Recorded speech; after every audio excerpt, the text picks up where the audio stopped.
Hey, what's good, Regs? Or I stopped calling y'all Regs. I forgot. What's good, Pouncers? Y'all not Regs anymore. Y'all Pouncers, sexy beasts. Okay. Welcome to my stream. I'm Lynx. We're gonna be playing Super Robot Wars, and we're also gonna be reacting to what I missed out on over this weekend because I was doing some non-stop Tomb Raider action. Which, by the way, it's not a round of applause to all of you guys. Based on my analytics, that was the biggest stream that I did, honestly, in weeks. Like, I'm not saying the previous streams were bad; they were all good, but the engagement on that was really high across the board on all metrics, like Facebook, Twitch, and YouTube. So, thank you all to tuned out for that. Hopefully, we can get it even bigger for Rise of the Tomb Raider this weekend. As we continue that. But for now, we're doing Anna Monday. For those that are new, that subscribe to me, Anna Monday. Oh, my shit is extra loud. Hold on. I'm sorry about that. My stuff is extra loud. I don't like my bar to be in the red. I like it to just stay in the yellow at the most. For I lost my train of thought almost. Okay, I was talking about Tomb Raider. Oh, for Anna Mondays, okay. Every game that we play will be based on an anime and or manga. So maybe it was a manga, but it never had an actual anime, but they still made a video game out of it. We will still cover it. It's only anime and manga based games on Mondays. So for the last, 2 months now, it feels like, maybe longer, we've been doing Super Robot Wars. Super Robot Wars GC for the GameCube. This game has like 50 missions. At least 50 missions. It might be more, but it has at least 50 missions. And they're all super long because they just throw so many robots at you at one time.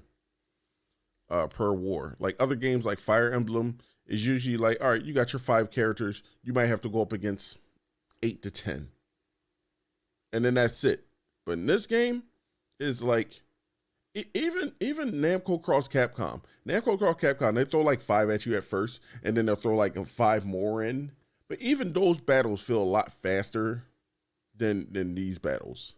And I don't want to auto battle because I at least want to see the movement once before I do everything. But yeah, anyway, I still enjoy this game. That's the only reason I'm playing it. I haven't graveyarded yet. I haven't quit on it or anything. I actually enjoy playing this game. I just wish the battles were faster. That's all. We're going to continue this, and over the weekend, I did watch AEW Revolution, as I told you guys. I'm not going to lie, it was a pretty mid pay-per-view, but that main event was really good. The main event was really good. If there any other standout matches to me, no, Jericho and Ricky Stark was mid. The women's match was mid. I'm not gonna lie, the Adam Page John Moxley match was mid. I'm trying to think what else. I think there was actually one other match. The elite match was mid. Actually no, I take that back. The elite match was okay. That one was an okay match. But man, that main event was so good. Jungle Boy and Christian Cage, mid. Yeah, it was just a very mid pay-per-view with a really good main event. And I thought, like, even though it's going to be like a 60-minute Iron Man match, I was like, oh, there's no way they can keep this whole thing entertaining for the entire 60 minutes. And they didn't. But it was pretty close. Out of 60 minutes, at least 40 to 50 minutes were really good. So, I would just say it started off bad with not bad, but it started off slow for the first 10 minutes. But anyway, the other thing I want to get into tonight, and we're going to have our good old friends at Comedy Hype talk about it. Hey, Kick, what's up? How are you? I got around to watching Dave Chappelle's new Netflix special called Selective Outrage. Now, I'm not going to play that on stream because I don't want Netflix to kick me off. But I will highly recommend that you all go watch it. I will be referencing it a lot. Yeah, yeah. I owe you an apology, Kick. I really do. So I didn't see it on a Namco Bandai website or anything like that, or from their YouTube channel. However, when I researched it off stream, I seen like Forbes post about it and stuff like that, and I'm like, if Forbes is posting about it, it must be real. So yeah, it's 1,000% real. So I do owe you an apology. My bad. But I would still say be mindful of it just in case, like, because there's a lot of people that put like fake trailers out and stuff like that. But yeah, I was 1,000% wrong. And you know, it's a teaser trailer. It didn't really show much other than like how it would look with today's graphics, I guess. But hopefully we'll hear more about it. Well, there's no E3 this year, so I guess we'll hear about it at Gamescom or State of Play or Nintendo Direct, one of those things. There's no E3 this year. But yeah, I'm going to get into the Chris Rock stand-up thing. I want to give my thoughts on it and stuff like that. I'm not going to kill any jokes. I'm not going to like, I may reference a joke that he makes, but I'm not going to go in depth about it because I still want you guys to see it for yourselves. And I didn't watch the comedy hype clip, so I don't know what they're going to say. So hopefully they don't spoil it. So I'm just going to throw that warning out there. But yeah, let's get into this. And let's get into the comedy hype thing. Hold on, let me pull up the comedy hype thing first.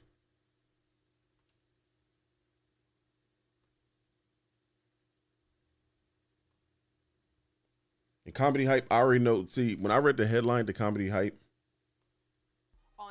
I knew what angle they were going to go. So the video is called Chris Rock Called Out for Disrespecting Black Women in Netflix Special. They, by doing this headline right here as a title, they're already proving Dave Chappelle to be right. Or not Dave Chappelle, I'm sorry. Chris Rock. If you ever notice behind me, which I'm sure you guys have, right? You see these two men. You see man number one over here, man number two over here.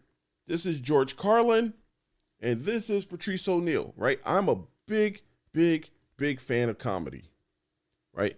I love stand-up comedy. I love all forms of comedy, but stand-up is my favorite. These two men, depending on what day you ask me, is either 1A or 1B, okay? I will never be like 1 and 2. Like these are my two favorite comics of all time, either 1A or 1B. But number 2 will always be Chris Rock, right? And it was a little hard to defend Chris Rock because he did the tambourine special on Netflix, and that wasn't his best work. What? Hold on, why did it do that? That wasn't his best work, but I always been like, yo, he's my number 2 because like when he needs to give it to you raw, he's going to give it to you raw, right? So he finally gave it to us raw on this selective outreach special, which apparently was a live stream. Like he did this live. Wait, hold on. I just realized this is a little off. Let me adjust it properly.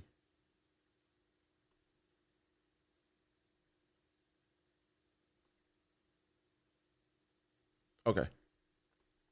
So, still off.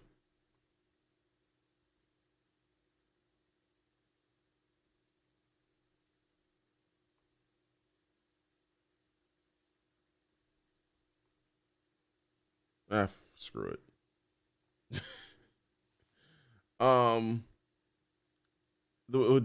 With Chris Rock stand up,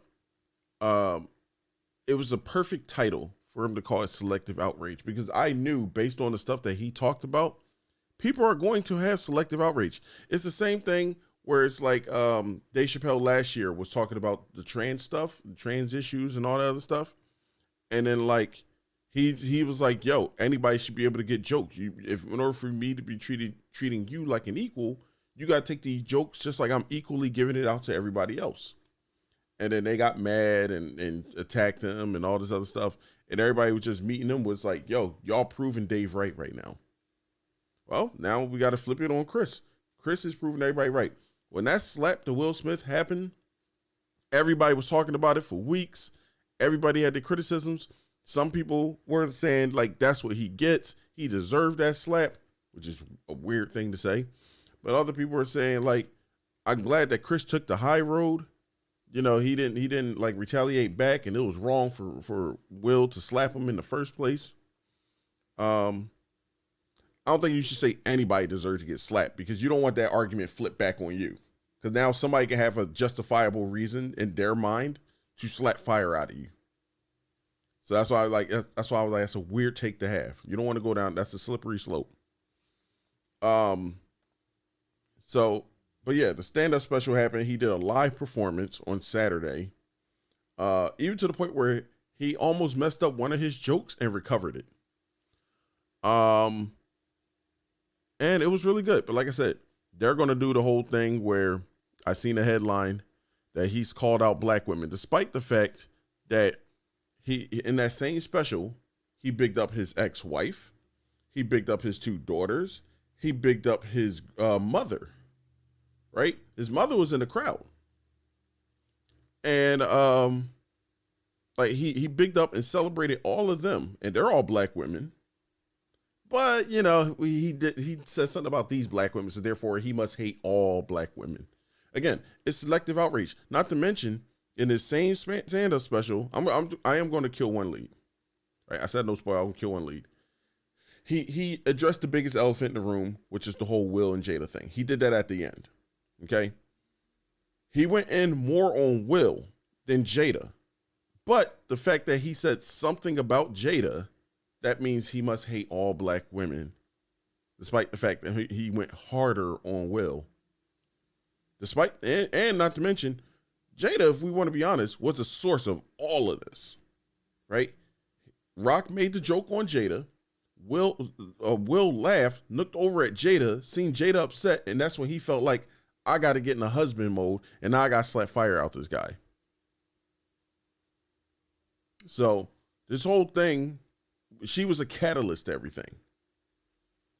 But I digress. We're going to get into this. I don't even know why I even put this up here. I'm going to be playing this. I'm even playing the game and this. So let's just hold on. Let's just mosey this on down here. Like, yeah. And if Tupac was alive, Jada would have cheated on Will again. I'm be honest, if Tupac was alive, she probably wouldn't have been with Will in the first place. That's the wildest part. Like everything that the jokes and stuff that we're making about Will, we could have been making that about Tupac. We could have been. I know a lot of people like look at Tupac as like this thug revolutionary and all that stuff. But, you know, who knows that he wouldn't have been out here simping in a way. I know I'm not supposed to use the word simp on Twitch, but, you know, he could have been. We don't know. He's maggot food, so we'll never know. He did, but we'll never know. But anyway, here we go. On Saturday, Netflix released its latest comedy special from Chris Rock called Selective Outrage, where he would finally address Will Smith in the Oscar slap after nearly a year of silence. Rock's commentary on the topic was Battle of highly Jabbero. anticipated. However, some of his jokes were met with criticism. Some didn't appreciate Rock calling... All right, I'm going to address this. This is Lonnie Love, female stand-up comic. She's also was a part of that show, The Real, or whatever it was called. It was one of them daytime talk shows. It wasn't The View. I think it was The Real. It was her, Tia Mowry. Is it a Tia or Tamara? I think it was Tia. The Spanish chick from 3LW that I don't like, and the Asian lady that married Jeezy. So she said, I don't expect my other fellow comics who are not black women to understand the complex issues of some of Chris Rock's set.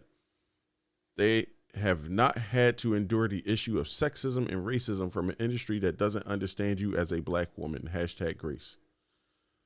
uh, you know, I don't like about tweets like this is like you're doing the "woe is me, I'm a black woman" in comedy or whatever. Or like we shouldn't be the butt of jokes and all this other stuff. But these will be the same people, the same black women that say, hey, don't treat us bad, will be the same ones that will call out a black man or a man in general when they get into some stuff, right? And have heavy criticism for them, but they don't want the same type of criticism back when one of them do it. I've been saying this for years. Let me say this for the record, right? And I've told many black women this to their face. And I'm going to look directly into the camera when I say this. Black women are not a monolith. I'm going to have to say that on some Umar Johnson type shit. Black women are not a monolith. Black women are not a monolith.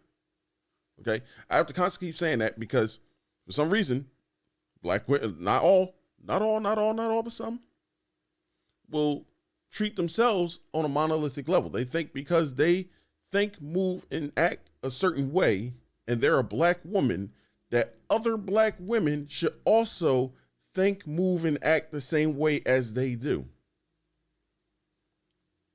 And I'm like, no, you are an individual. What I think about one particular black woman has nothing to do with you because black women are not a monolith. So I don't understand this whole thing. Like what he said about Jada Pinkett Smith has fuck all to do with Lonnie Love. Whatsoever. I'm not saying she can't have an opinion, but don't try to weaponize and lump in all black women as like this fucking Voltron machine that has to all like march together and stuff like that. I get annoyed when people try to weaponize black women, try to be like, see black women, see what he said about y'all. Somebody could like when what's a good example of that? I know I'm on a tangent tonight and I should be playing this, but like this Chris Rock thing, I really want to get on stream and talk about this. Nick Cannon, when he did that, when he was dissing Eminem and he made like those 8 terrible songs or however many it was, dissing Eminem. And like he brought up the one where Eminem did the song, I think it was called like Foolish Old Heart or something like that. Some song he did like very early in his career. I don't know if he was like still in high school. Maybe he was in his early 20s. I don't remember. But it was like Foolish Old Heart or Foolish Old Pride or something like that. Where in the song, he was talking about how he was in love with this black girl or whatever. And like she cheated on him with some other guy, right? And instead of taking it out on her, he took it out on black women, which even he admitted in Yellow Brick Road many years later on his 4th album that he apologized and he was wrong for doing that. Right. But in that song, he said, quote, black girls are bitches, black girls are dumb. Right. So Nick Cannon beefing with him, whatever, because his beef was with Eminem because Eminem, I guess, said something about him or said something about Mariah Carey. So he took it from there to try to weaponize all black women to try to help him fight his battle. Like, oh, I can't win this rap battle with you, so I'm just going to cancel you, and I'm going to use black women to do it. And I'm looking at black women, I'm trying not to be like monolithic myself. I'm trying not to, but I'm just like, I'm asking black women generally this question. Aren't y'all tired of being used as a sword and shield for people? Like, aren't y'all tired of being used to do other people's dirty work because they can't handle shit themselves? Like y'all fucking pit bulls and you're like, oh, get them, girl. Sick them. Aren't y'all tired of that? I'm tired of watching it. Because like I said, I try to treat everybody as an individual. I don't think that black women are a monolith. That's why I have to constantly keep saying black women are not a monolith. They don't think the same way. They don't move the same way. They don't act the same way, nor should they. Right? Each black woman is an individual. There might be some behavior traits that some women have that are similar to one another, but they don't all think and move the same way. But not Lonnie Love and not Comedy Hype. They disagree with me. So Jada Pinkett Smith out of her name, while others took issues with his jokes towards Meghan Markle, with some even accusing Rock of okay. So he made a bit about Meghan Markle. Mind you, these are the only two black women by name that he mentioned in a negative light in his stand-up special. When it came to his ex-wife, he said nothing but positive things to say about her. He had positive things to say about both his daughters and his mother, who was in the crowd. This person said, Chris Rock said, you don't fight in front of white people, but had no issue calling a black woman a bitch in front of white people. Negatively commenting on black women's hair in front of white people, or letting white people use the N-word around him. Shaking my head, yo. All right, so let's break this down one at a time, right? It might sound like I'm dick riding for Chris Rock. I kind of am. He's my number 3 comic of all time. But if he's wrong about something, I'm also going to call him out that he's wrong on that too. Like, let's see. He did say that, and he had no issue calling black women a bitch in front of white people. So yes, he did do that, but he also called her a bitch in front of black people as well. In fact, if you look in the audience, like when they did do crowd shots and stuff, you see more black people in the audience than white people. It was he did this show in DC. Now, I don't know the demographic for DC. I know the demographic for Baltimore, and Baltimore is pretty close. And Baltimore is predominantly black. In fact, we can look this up right now. Let's do this. Let's do this live. I'm gonna put it up for you guys just so we can look this up live. Hold on, let me pull it.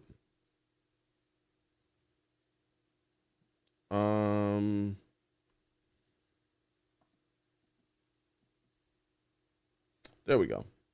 Okay. All right, let's look this up live. So we got, hold up, race, demographic, Washington, D.C.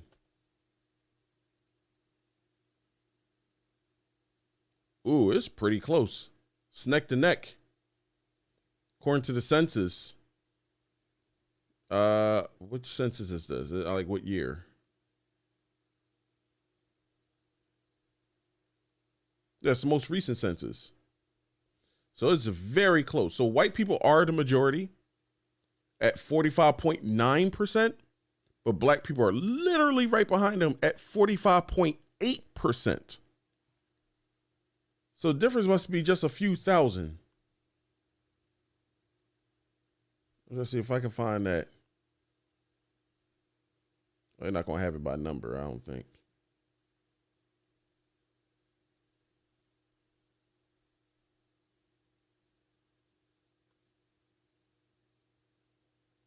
What is this it? By number?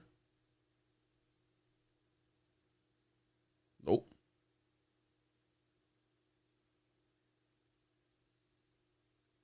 Yeah, they're not going to have it by number. Like the actual, like these are the population estimates right here. So I guess if you had to take 45.9% of this, then you would get it. But I'm not doing the math on that right now. But the point is, right here, hold on, let me zoom it in for you guys. White alone, 49.9% to 45.8% for black people. So you ain't tell me that for that type of audience, yes, he did in front of black people, white people, but he also did in front of black people, which is very close to equal in the District of Columbia. So, all right, but he still did it like that. But it's still not. He's still not fighting. He just called a woman a bitch. That's still not fighting. So he's still honoring what his parents said. And he said negatively commenting on black women's hair. Okay, she first of all, and I've had conversation with my homegirl about this. Shout out to Mo, who's called into the show. We've had conversations on the show live. Black women's like Jada has come out publicly before the slap, before any of this happened, like Red Table Talk.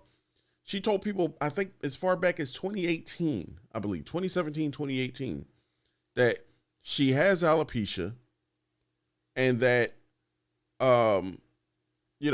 she's okay with being bald. She did this whole run about how bald is beautiful and how great it is. Like, I feel so free and liberated and blah, blah, blah, blah, blah.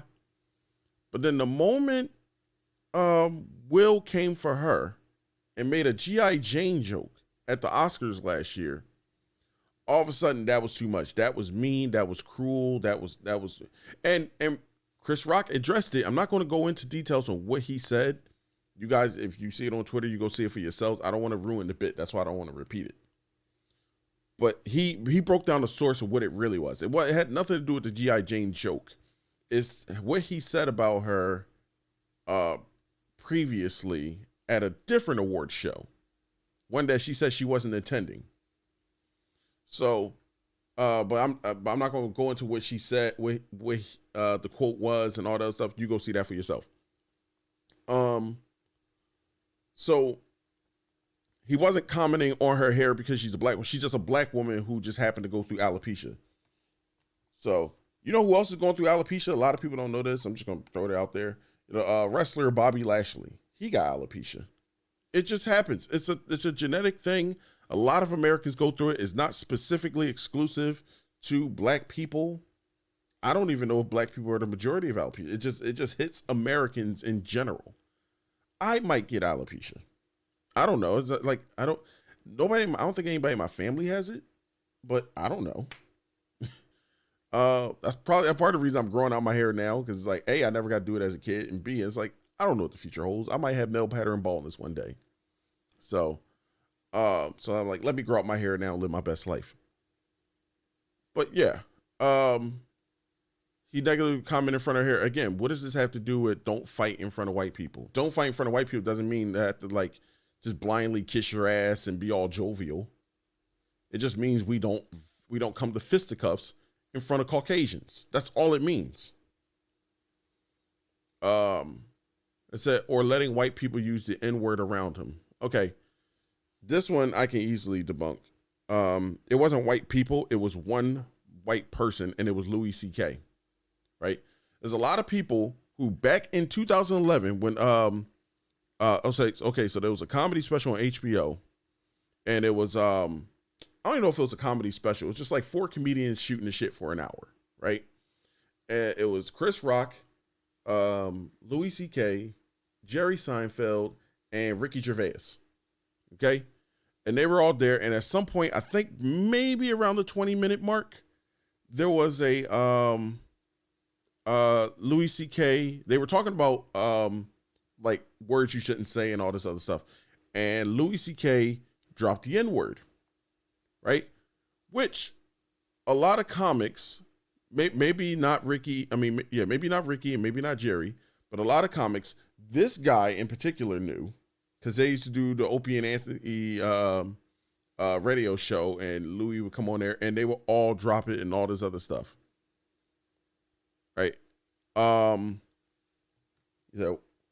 about Candace Owens? You know she going to go full Karen mode. I put Candace Owens on a 3-month timeout because I didn't like how she handled Kanye. I didn't like how she was parading him around as a useful idiot, and then when he started coming at Jewish people, she completely denounced him. So I wasn't feeling that. So I put Candace Owens on a 3-month. Like, I'm not rocking with anything you say or do for 3 months. So it's been about a month. She got like 2 more months to go. So I personally do not give a fuck what Candace Owens says on this matter. But anyway, back to this.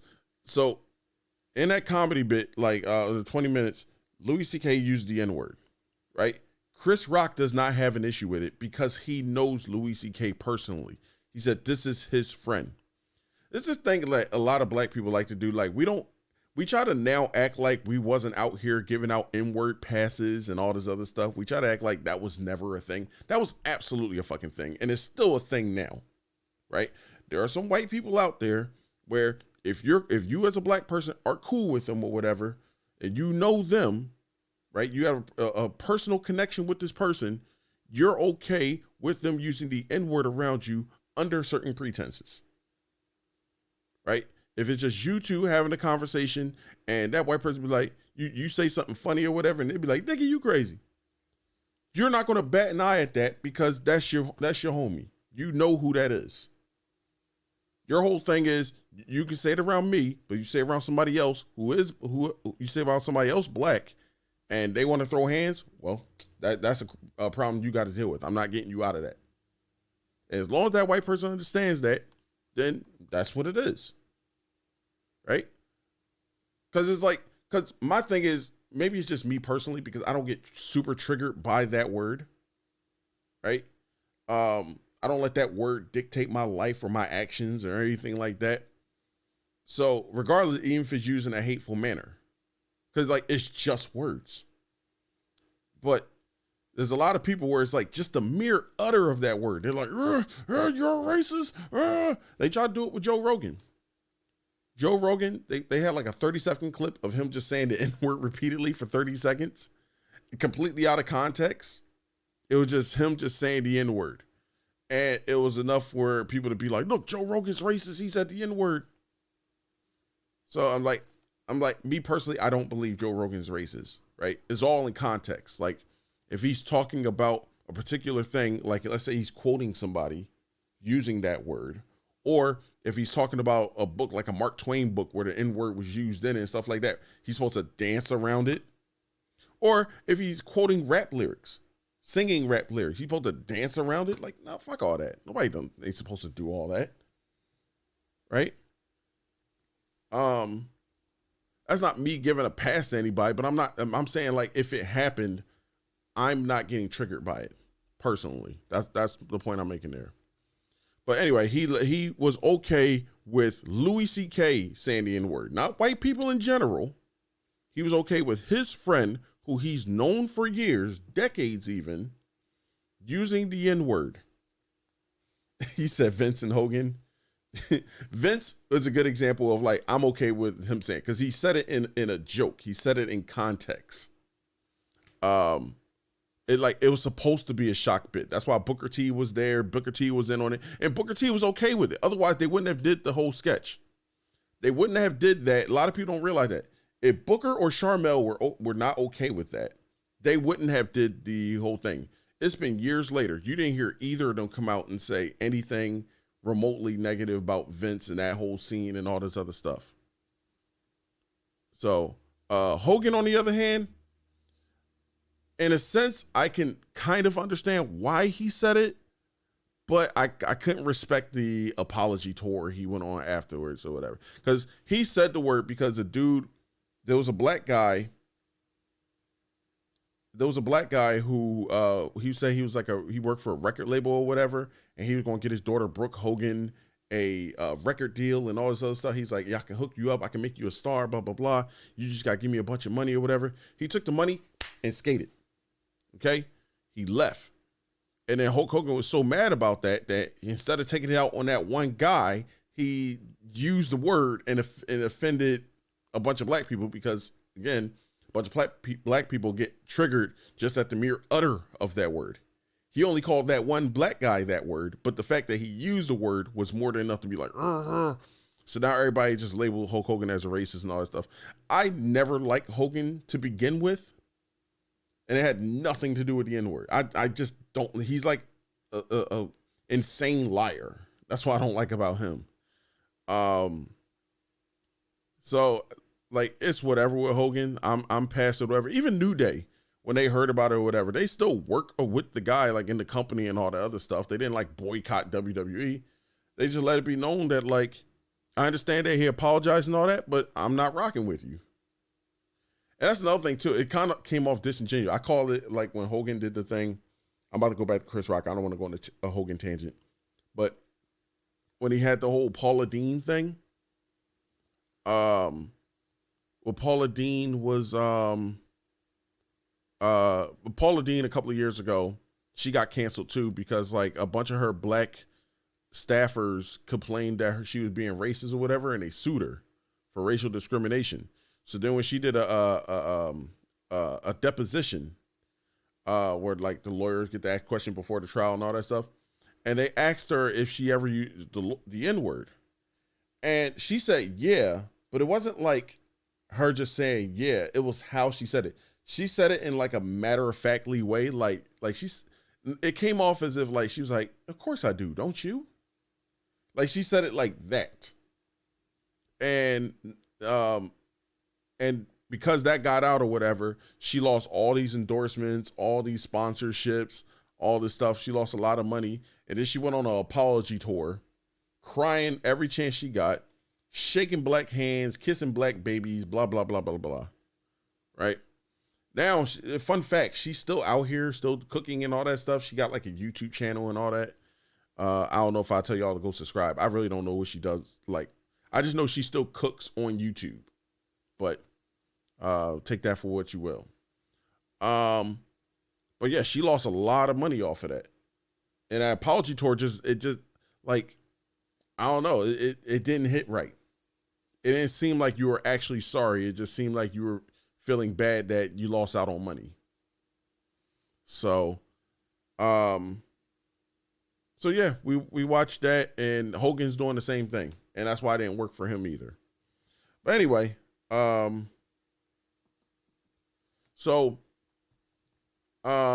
yeah, it wasn't Chris Rock letting all black people or all white people use the N-word around him and all this other stuff. He was okay with one man who he's known for decades using the word around him. And even to this day, he's okay. That's just, and he even said it. If you watch that video, he said that's how they talk. But apparently, like in the black community, because again, it's this monolithic way of thinking. The moment a black person hears that word, they're supposed to turn into the Hulk and start smashing everything in the room. Or if they don't smash everything in the room, they gotta scream from the top of their lungs, "Don't say that word." It's fucking dumb. But whatever. I need to play this game. Hold on, let me stop going on a tangent. Let me play this. Attacking black women. Today we'll have our company hype analysts Capone and Pierre call into the show to give their thoughts. I don't know what take they're gonna have. First, let's take a look at this. So hopefully you got. I know you can't tell on camera. Will Smith is significantly bigger than me. He played Muhammad Ali. I played Pookie in New Jack City. Will Smith practices selective outrage. Everybody knows what the happened. Everybody that really knows I had nothing to do with that shit. I didn't have any entanglements. Wilson and his wife was fucking her son's friend. Now, I normally would not talk about this shit. But for some reason, these niggas put that shit on the internet.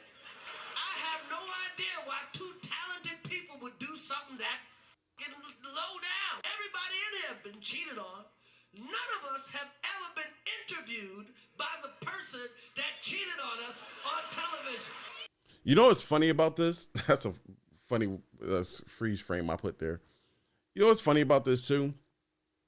When the whole entanglement thing came out and we found out about all of this, everybody made all sorts of jokes and memes and had criticisms and all everything. It was the talk of the town all of August. Or well, actually, that didn't happen in August, did it? No, it happened in like I think like July or June. But everybody's talking about August is coming up, and they was making jokes about August, right? So, but anyway, it was the talk of the town. So everybody got off everything that Chris Rock just said here. But for some reason, when he says it, and again, this is why I said the selective outrage name for his stand-up special is fucking beautiful, right? Because I personally seen a lot of people, you know, I know it's anecdotal, but I personally seen a lot of people say the same things he's been saying. And those same people are now turning around on Chris Rock, who is actually impacted by this whole thing, like as far as the slap, and saying like, oh, how dare you come at the Smiths like that? How dare you say these things and all the other stuff? It is nuts. It's like, hey, I was sucking somebody else's dick. How did that make you feel? Why the fuck would you do that shit? She hurt him way more than he hurt me, okay? Everybody called him a bitch and called his wife a predator. Everybody called him a bitch. And who's he hit? Me. A nigga he know he could beat. That is some bitch ass shit. Years ago, his wife said I should quit the Oscars. I shouldn't host. She fucking said he should quit because Will didn't get nominated for concussion. What the fuck? What the fuck? So did I do some jokes about him? That's how it is. She started, I finish it, okay? That's what the fuck happened. Nobody's picking on this bitch. A lot of people go, Chris, how come you didn't do nothing back? How come you didn't do nothing back that night? Because I got parents. That's why. And you know what my parents taught me? Don't fight in front of white people. Now, of course, a lot of people are chiming on in, and they have a lot to say. But I want to read one comment specifically, and then, Pierre, I'm going to come to you for your reaction. So a user said, why is Chris Rock still talking about the slap? Sure, he was publicly humiliated and subject to violence, but it was a year ago. Why should Jada feel uncomfortable for something she didn't do? Will has moved on. Chris should stop dwelling in the past. Okay. This is another thing I've been seeing too online. A lot of people are saying this. We got to stop with this, the tea is cold type shit. And I know I got to call myself out on this too, because I was guilty of this a couple of times in the past. We got to stop doing this, the tea is cold shit, because just because we're over it and we moved on and all that stuff, because that incident didn't have really anything to do with us. Something happened, we react to it, we move on. These people still got to live with whatever went down or whatever.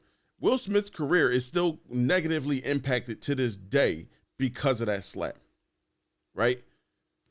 Chris Rock is still traumatized because of what happened to him, that slap. He's, you know, I don't want to say too much because he talks about in the stand-up special, but like, yeah, he's negatively impacted by this.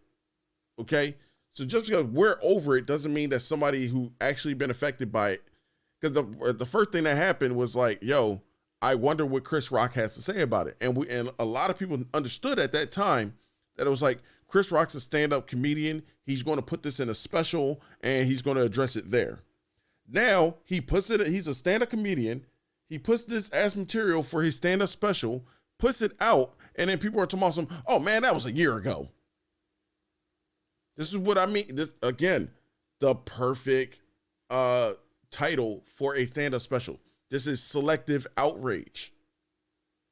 It's like you want him to get over something because you got over it. Something that had nothing to do with you, and you wanted him to get over it. And he can't talk about how an incident at one of the biggest moments of his career was tainted because of it, and he can't talk about it because it happened a year ago? Like, come on. And who the fuck cares if Jada feels uncomfortable when it comes to this whole thing? When, like I said earlier, she's the catalyst to all of this. Will hasn't moved on. He went on a fucking apology tour last summer. He went on an apology tour just, when is that, that slave movie he just did? That was like late last year. That was like November, December. He was still on an apology tour about that shit. How can you say he moved on?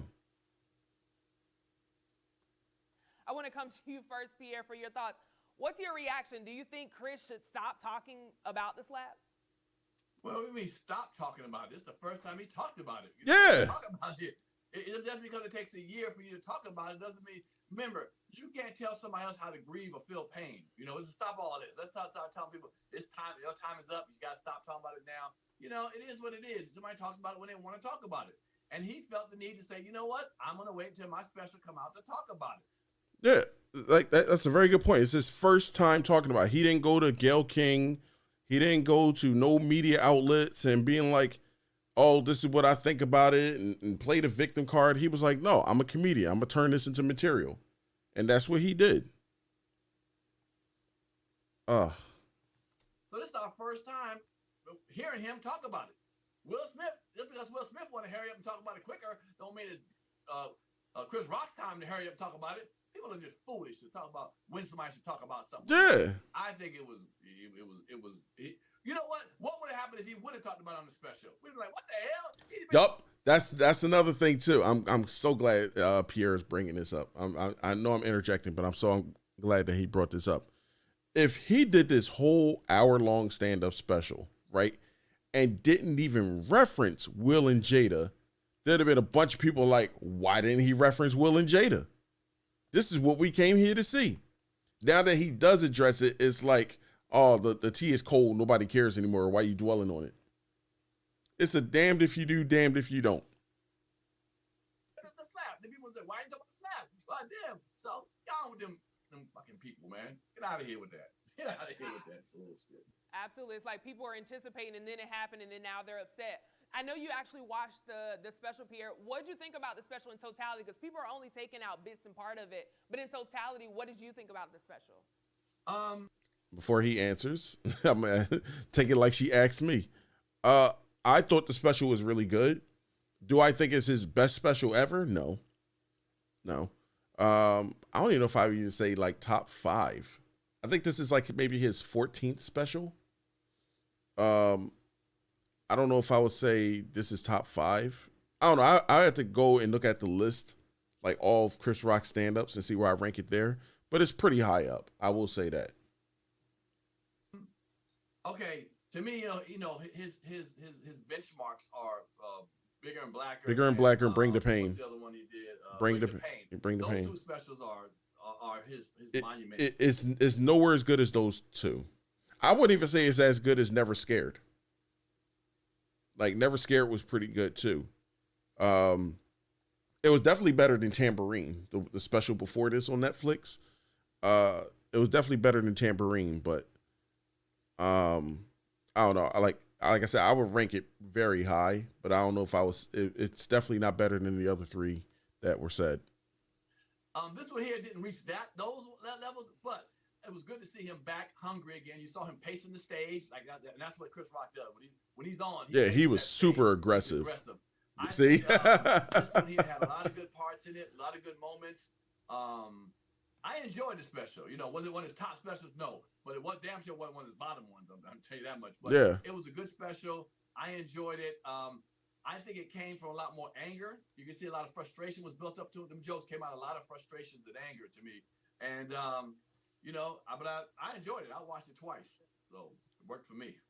I'm going to watch it again. Capone, let me bring you in. I want to get your thoughts. What's your reaction to all the things you're seeing surface online? And do you think Chris Rock shouldn't be talking about the slap in his special?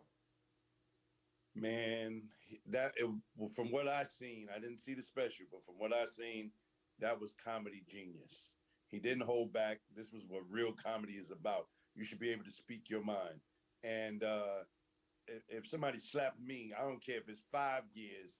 How I retaliate is how I retaliate. And he made a lot of sense. Will is bigger than him. He played Pookie, and I mean, that was funny. And I think it was genius. It was comedy genius to me. I couldn't agree with you more. Now, as I said, I don't like that word genius being used a lot, but this is really good because he let off all his stuff while also exposing what the backlash will be, and just called it like selective outrage because it's like y'all pick and choose when y'all want to be outraged about stuff. So, and I'm saying y'all, I'm talking about like idiots on Twitter and IG and stuff. I'm not talking about you pouncers. You guys are great. You guys are amazing. You guys are immaculate. Go team, go. A lot of people are upset, and there's a big outrage in different avenues of this. Pierre, I'm going to come back to you, but first I'm going to bring up yet another comment. Here's what a user said. They said, Chris Rock said, you don't fight in front of white people, but had no issue calling a black woman a B in front of white people. And then they will go on to talk about how he's negatively talked about black women's hair in front of white people and so on and so forth.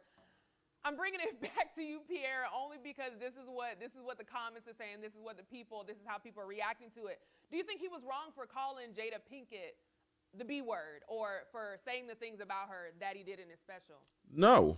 She's the reason he got slapped in the first place. He don't owe her anything. Pierre. Let me get woke. Because I was sleeping. You rest these woke ass. Let me tell you something, man. He said what he said. How do you think comedians feel when women talk about little dick men? You know, little dick, this guy with little dick. How do you think little guys who got little dicks feel? I mean, I ain't talking about me, but I'm just saying, how do you think guys like that? There are a lot of dudes that are in the LDT, the little dick therapy. When we hear about how that little dick, man, got little dick. But, well, come on. It's what it is. You know, we talk about whatever. Everything will be pretty about the next person. So the fact it's too loud for me. Hold on. Him calling other guys niggas, well, that nigga over there, that nigga over there. As soon as you call a bitch, oh, bitch, too much. What about calling each other niggas? I don't hear women complain about that. Only hit dogs holla. Okay? So to me, it was what it was. He felt like she was a bitch. To him, she's a bitch. What she did was a bitch. And trust me, I have nothing against Jada Pinkett, but a lot of people think that she's a bitch. Okay? Yeah. In the comments. So it ain't like it's a secret. Everybody, no one's ever called her a bitch. It is what it is. That's how people feel. Some people, and that's how they feel. Hey, somebody might call Chris Rock a name. You know what I'm saying? Bitch ass nigga. I mean, that's what they feel. That's what they feel. Yep. So no, I have, you know, it was comedy. He was doing a routine, and that's how he felt. That was anger, and he felt that. But now to say my mother didn't, raise me to fight in front of white folks and then call me nigga, that's a balancing act. You know, if you choose what you want to choose on that one. Right. And, he said what he said.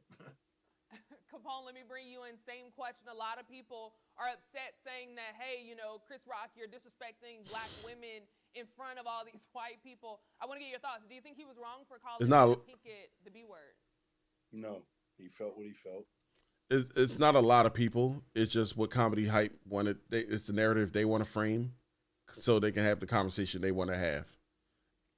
From what I've seen on Instagram and Twitter and Facebook and all this other stuff, yes, it's a very polarizing conversation, but I don't see a lot of people having a conversation of, oh, don't disrespect black women and stuff like that. It's not even from black women. It's like I said, this is a conversation they want to have. They seen like 2 tweets that match what they wanted to hear, match what they wanted to talk about, and then they're like, let's run with that. Like Pierre said, everybody's called to that word. He felt it. He felt angered. And was emotional. And he called Jada a bitch one time in that whole stand-up. And they played it for you guys.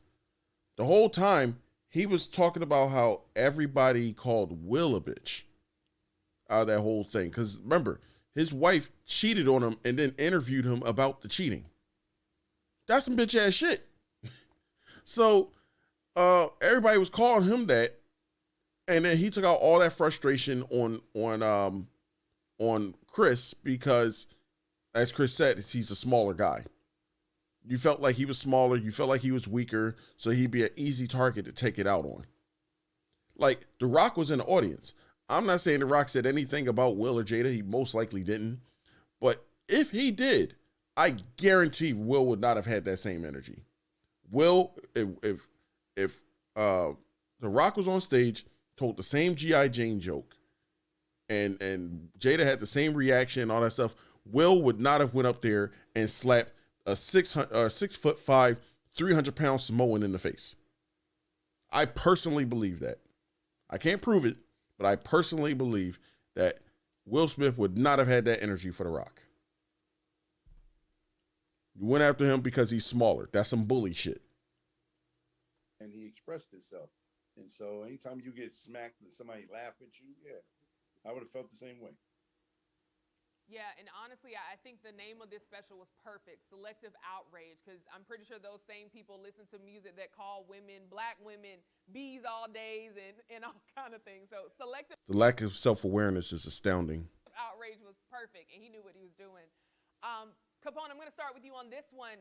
We've heard Netflix get a lot of backlash for kind of, putting out too many specials. Do you think that this move that they did... Who the hell is making that argument? Who the hell is making the argument that Netflix is putting out too many comedy specials? This year alone, I only know them to put out, I know they put out at least like maybe 2 a month, maybe? So that's 12 specials a year. Is that too much? I don't think that's too much, especially when you can watch it anytime you want. The only 2 I know of this year alone is the Chris Rock one, and I know some more put out one. And I need to watch her stand-up special. I love some more. She is a beast, and she should be like credited and celebrated. She definitely deserves her flowers. Like, personally speaking, I don't think a lot of female comics are funny, but that woman is hilarious. She should definitely get her flowers. Now, having said that, I haven't seen her new stand-up special, so she might be trash now. So I'm going off of like memories of her years prior. With Chris Rock, him waiting and then being able to release this special. Do you think it was a good business move for Netflix to release this special with Chris Rock? Yes, and especially since he has a deal with him. Like, they paid this man like $60 million or $50 million. He still, I think, owes them like 2 more specials. So, yes. We're talking about it. It was a brilliant move. Business is business, and people seem to forget, and everybody always comment that don't know good business. Netflix are not into pleasing everybody. We know that. They did what they did. It was a good move for Chris Rock, and like Pia said, everybody's been waiting for it. He said it on the forum that he did it best. He's a comedian, and we should be able to express ourselves no matter what we're going through, and that's what he did. And Netflix put it out. Congratulations. Yo, I ain't played yet, yo. Pierre, same question for you. What are your thoughts? Do you think this was a good move on behalf of Netflix to release this special with Chris Rock? I mean, like Capone said, we talking about it, ain't we? I mean, there's a lot of specials that have been released this year that we ain't talking about, or last year that we weren't talking about. So, but I do think there should be a limit on specials. I'm gonna be honest with you. It's only few people should have 10 specials. Really, give a nigga 4 specials at the most in his career, because I mean, give it to somebody wait till they got something to say, to talk about. The normally, you notice, watch most specials. The first 2 specials are normally the hottest special someone has. It's a lot of years and years of working on material that you about to pop off in your first special. The second special, you're trying to impress somebody, show people that the first special wasn't a fluke, that you're tough. But after that, you get mixed up with people just talking about shit. People even don't even look like they're on specials no more. They walk on stage with bullshit clothes on, or just look like they ain't got, like they're just working out, like they're just an open mic night and doing specials. I think, and I'm not saying you have to give me a special, but there's people like Capone, there's so many other comics out there that are very funny that I think deserve specials. Let's see some other people, the same people over and over and over again. Come on now. Now, the Chris Rock special, he had some. I mean, I kind of agree with that. But at the same time, it's like, if it's not broke, don't fix it. It sucks to say that, because I always want to see new comics and see like what's out there and like who's going to be the next big star. But it's very hard because everybody trying to like do material now where they don't want to offend. So it's like, in order to break through that, you gotta offend people. It's like, clean comedy is only gonna take you but so far. Now, you should do clean comedy if you want to show how diverse you are. That like, yo, I can make people laugh without cursing, right? Or telling dirty jokes. If you want to do it like that, that's fine. And that's a skill in and of itself. Sinbad was really good at that. Bill Cosby was really good at that. But like I said, those are the exceptions to the rule where they got really far just off of clean comedy. But yeah, you gotta have a little edge to you. And a lot of people don't want to have that edge because they want to make the joke and then immediately apologize. I'm not gonna lie. Chris Rock kind of did that in this special. And it's like, no, you got to stand on that. But I say kind of because how he framed it was so amazing. Like, I'm going to just say it right now. He has a bit on abortion that had me dying laughing. So, that's all I'll say. But definitely check out the special to see what I was talking about. That's a good example of like him, like, He made a joke, kind of be like, oh, easy, and then went harder. So he did that a couple of times in that special, but the abortion bit was really good. Something to talk about. You could tell. He came out like, I got something to fucking talk about. His last special, he didn't come out that same way. You know what I'm saying? So let's give out specials every blue moon after you got the first 2. Then let's start looking at new people. To have so many other comics out there that are dope as hell that should get a chance to be heard, their voices. That's my foot. Absolutely. Now, I want to read one more comment just to, at this point, I don't know. People being upset. Just to close this out. So a user says, Chris Rock is such a B. Is this the rapper Chica? Hold up. I see that it says Chica. Let me see something real quick.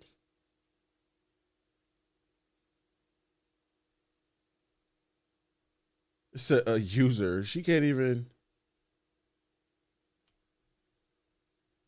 Let me make sure. Yeah, that is her. That's the rapper Chica. They said a user. So she said, Chris Rock is such a bitch. You use an on-stage moment to take a jab at a woman you have an off-stage grudge against. Got the shit slapped out of you, rightfully so. And now are using white people clutching of pearls to paint yourself as a victim while continuing your tirade. And she said, you have been a coon since the beginning. And instead of taking that moment in stride and humbling yourself, you chose to use the guise of comedy to continue to talk shit about a couple who clearly don't give a fuck about you or clearly don't fuck with you. She turned you down. He slapped you. Get over it. Was he trying to talk to Jada?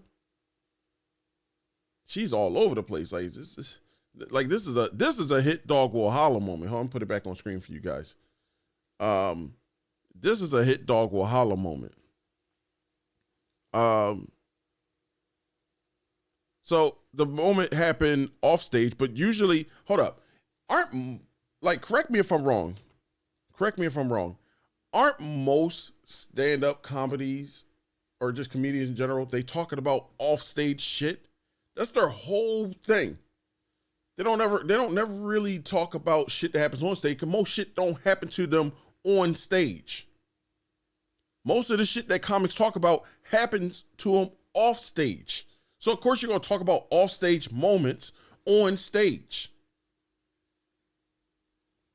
Then she goes to say,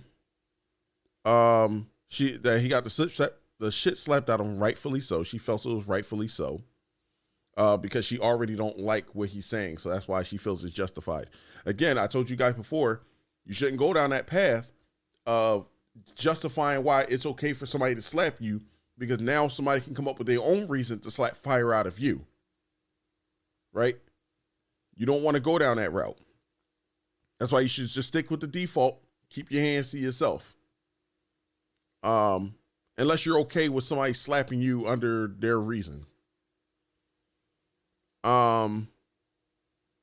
Let's see.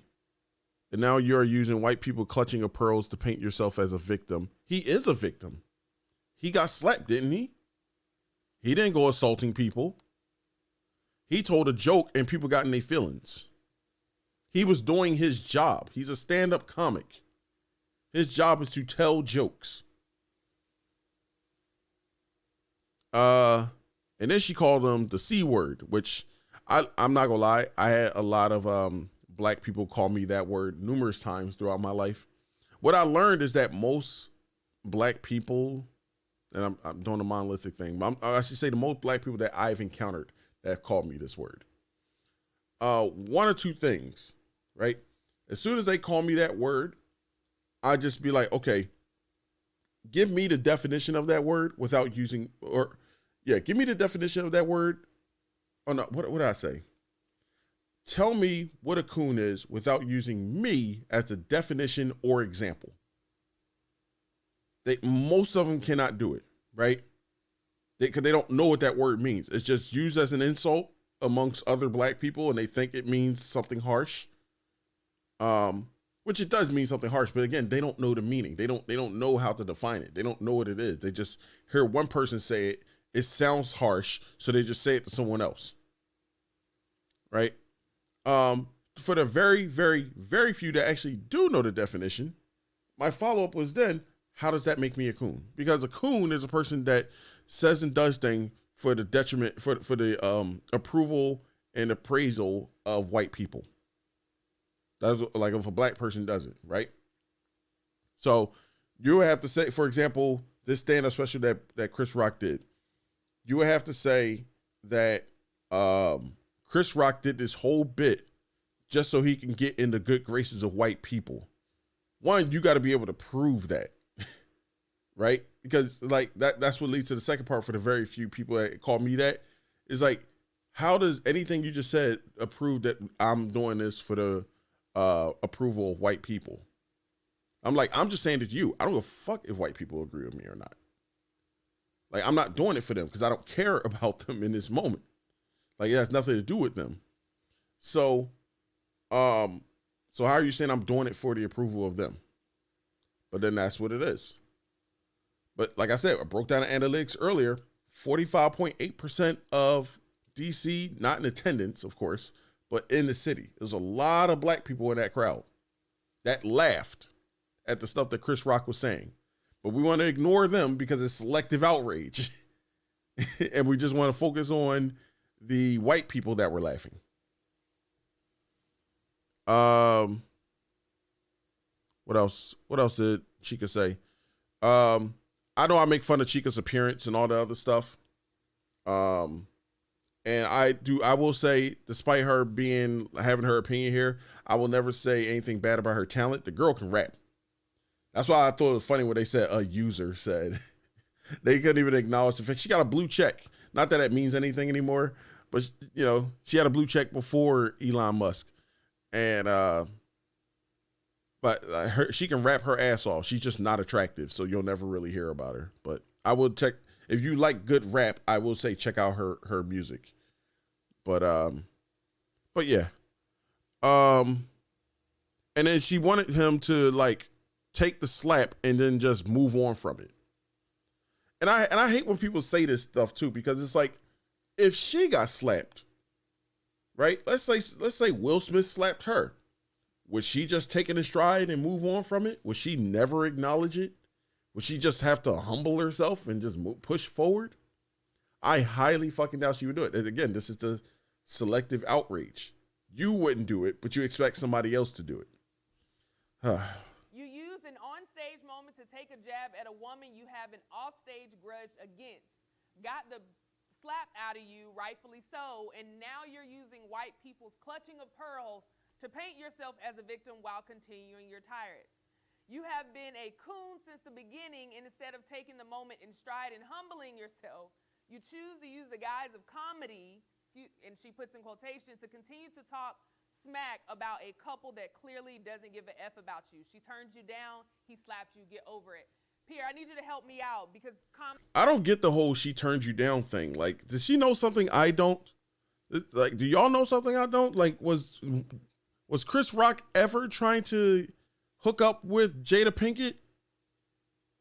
Or is that just the whole thing of you're mad because she curved you? Like, is that just a default thing to say?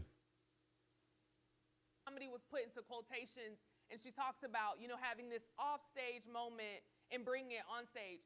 Is that not comedy where you experience things off stage and you bring it on stage to release it? That's the whole point. You're the professional. Help me out.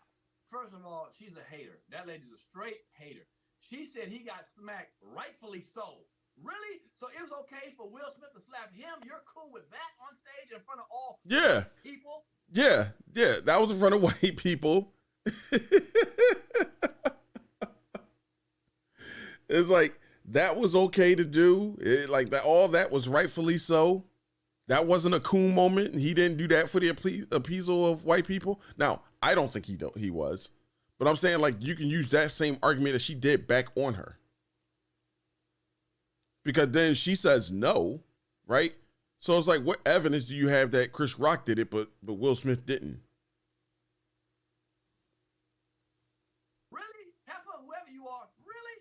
It's okay for that man to smack a black man smack another man on stage. You're cool with that.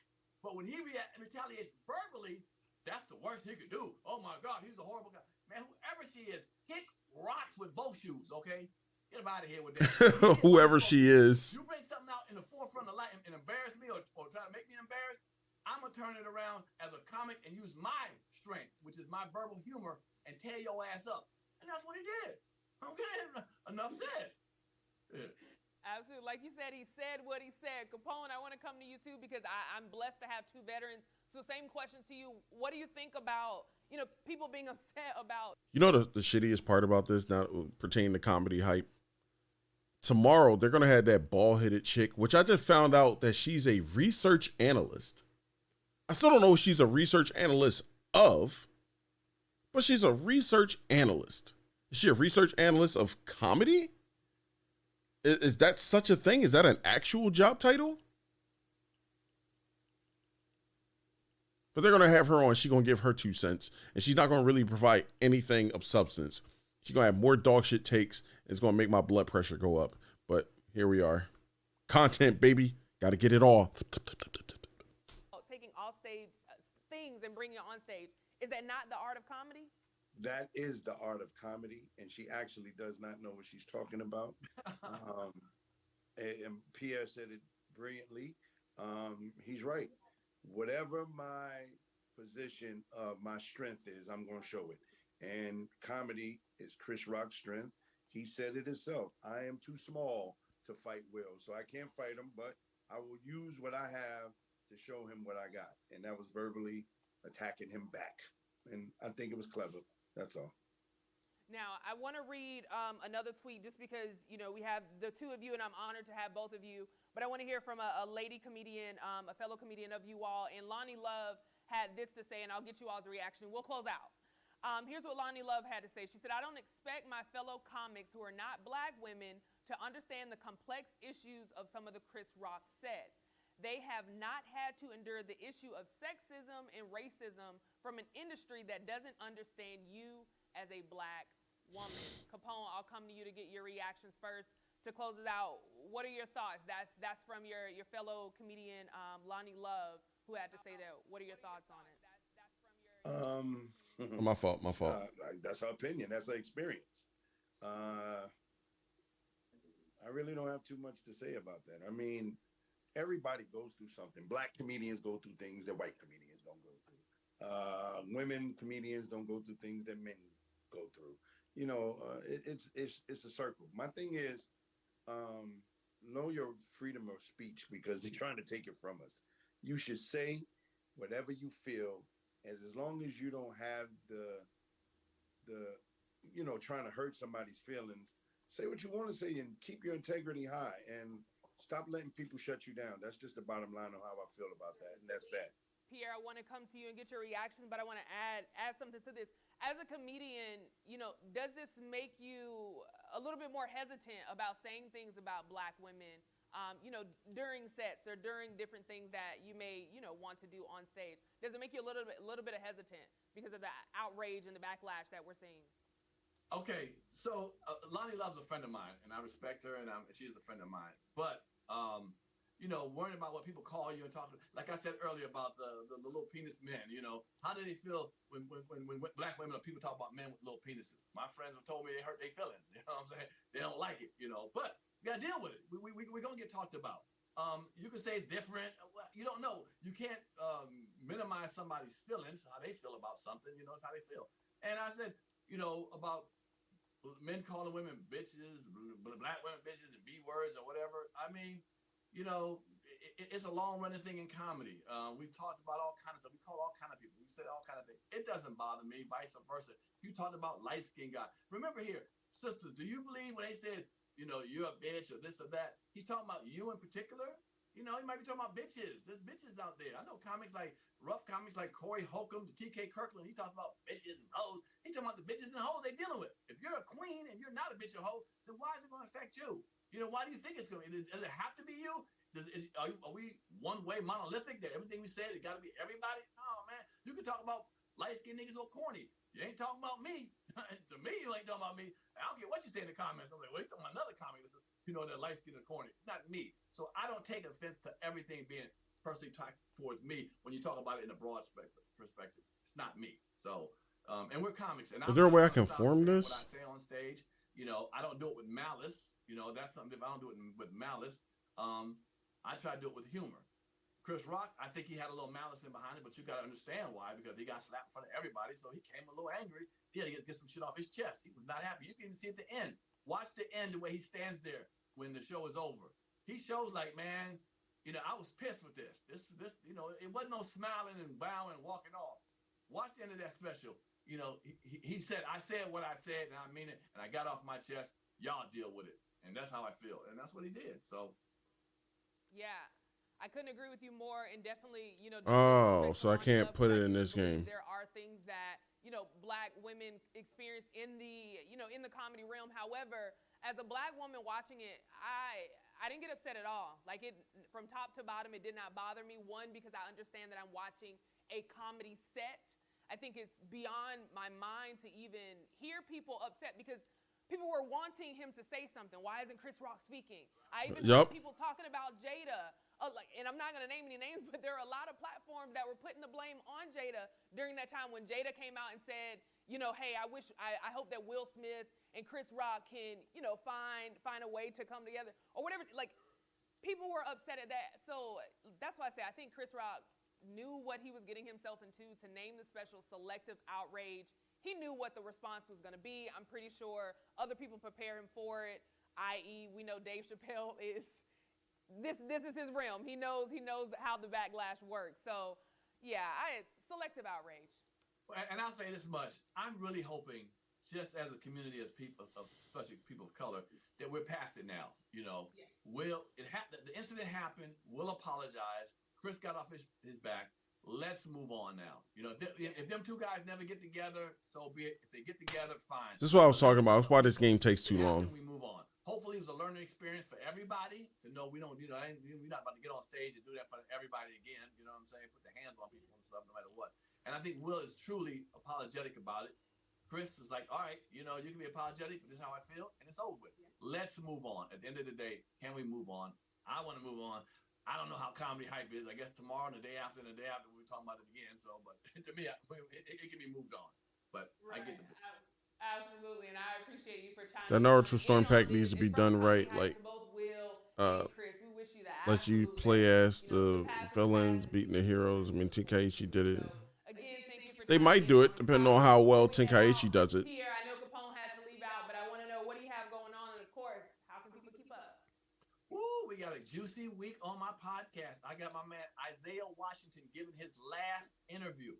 I don't know if y'all know, he just retired from acting. Isaiah Washington from Grey's Anatomy, all the Spike Lee's movie and stuff.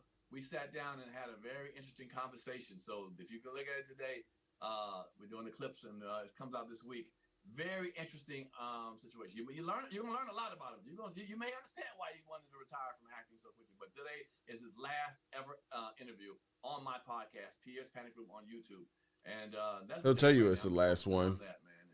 And enjoying the love that I get from you guys again on the streets, man. I'm here in DC walking around and nothing but love. Oh, he's in DC, so he should know. Anyway, let me put my music on. Vibe out. I had to get all that off my chest. I seen all that earlier today. I was like, yo, this is some BS.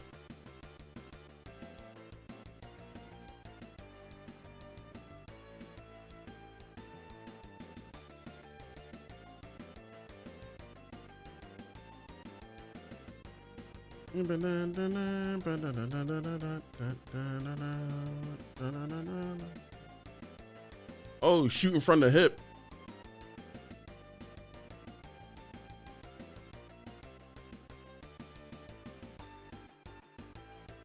Damn, they really running defense for each other.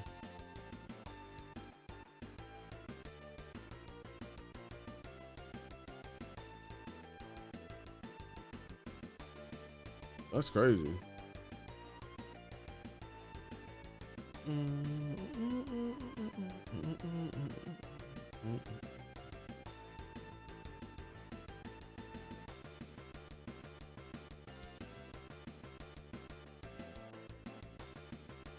Now, one of them gonna get wiped out if they try to use support defense again.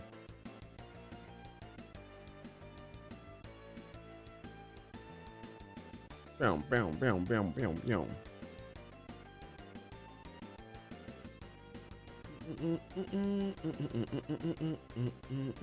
See? Oh, I just realized these are new bots. Oh, I gotta save one. I gotta save two, actually. I want this one and this one if I can.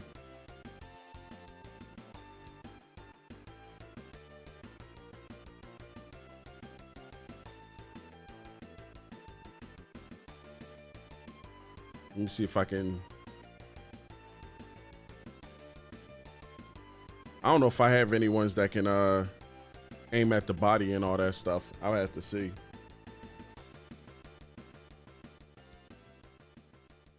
Oh, Shiro with the new Gundam suit.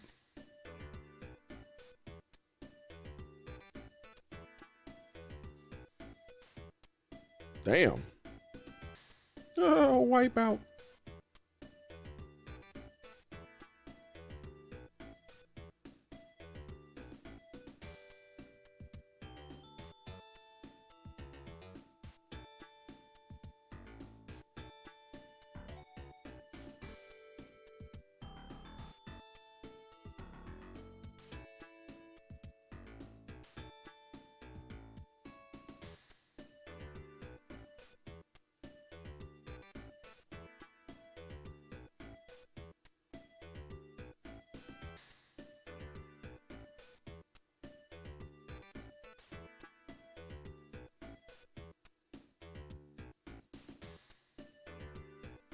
I hate when people be like, when does the next Injustice, new MK, whatever?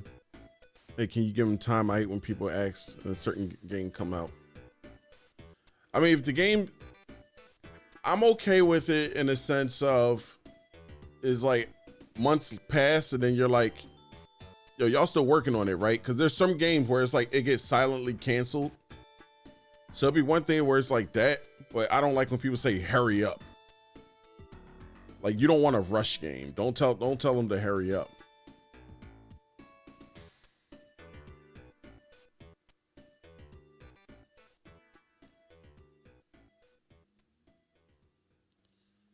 Like, what's that quote Miyamoto says? A delayed game is eventually good, but a rush game is bad forever. He said something like that. I might be getting the quote wrong.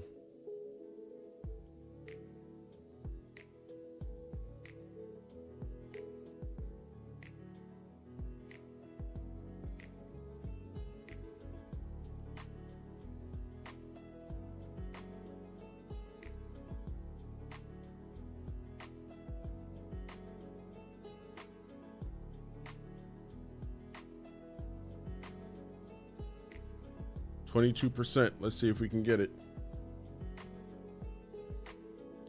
Oh, damn. He's sliding across the ground with the bazooka shot. That's crazy. Yeah, better late than never. But that game probably ain't gonna come out anytime soon. So people should try to like temper their expectations. They should temper their expectations anyway, because they don't even know if the game is even going to be good. They're just going off of memories of the last Tenkaichi. They might give you like loot boxes and all sorts of dumb shit. Like, you got to be careful with like your expectations nowadays. It ain't like how it was at the PlayStation where it's just a finished game. All the unlocked characters just in that game, you can get it right there, and it's all based on skill. They might put it out as a games as a service on top of that. Like, I'm not saying they will, but you got to like temper your expectations. Oh, wow. Look at this. Woo.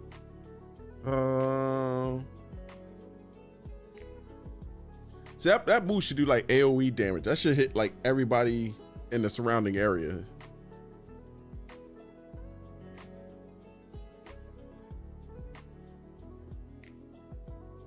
DLC Super Saiyan Goku, Vegeta with Scouter, Piccolo, Turbo. Yup, that's what I'm saying. They might do something like that. Treat it like a mobile game. Oh, shoot, I ain't mean to do that. All right, let me skip this. I think I countered, though. Yep, you did.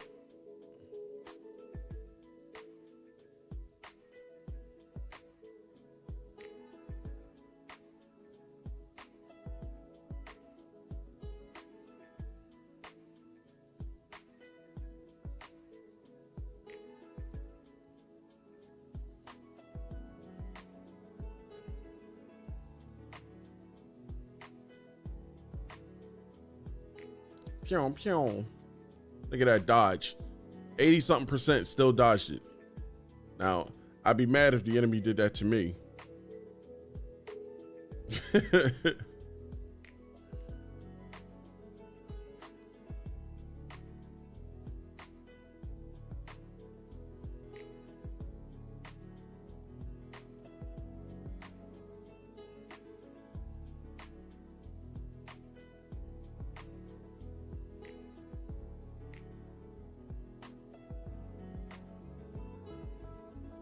I say the same from Kakarot. Game looked good and fun, but that game is boring. Yeah, I would just wait to see what they're gonna bring. Unless they're like Nintendo, where it's like they you know you're gonna get good quality from them, and they're not gonna jerk you on DLC and stuff like that. Everybody else, I'm being like, I even like Square Enix. I'm most likely going to get a PS5 this year, and I'm going to get Final Fantasy 16. But I really want to see more of Final Fantasy 16 before I make that jump.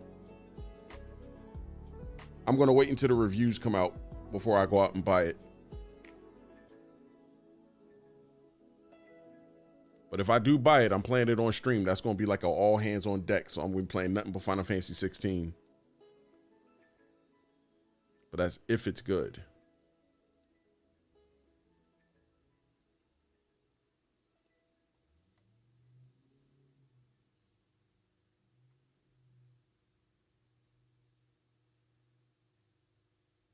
Oh, look at that dodge. What's this gun? Pew, pew, pew, pew. Hold up. I don't even got to do that sound effect. I got the sound effect right here. Bow, bow, bow, bow, bow, bow, bow. People get last with the story. Like, are they going to add cutscenes or picture by picture? That's what I'm saying. Like, you just don't know.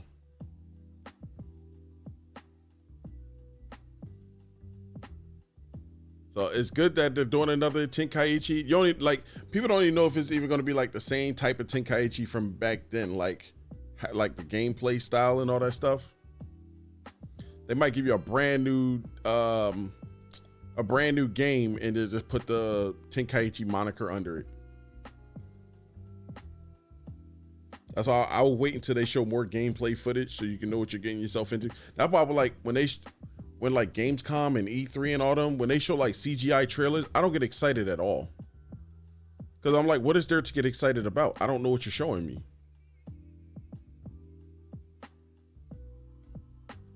I can't get excited over this. Like, it could be complete trash. And I just don't know.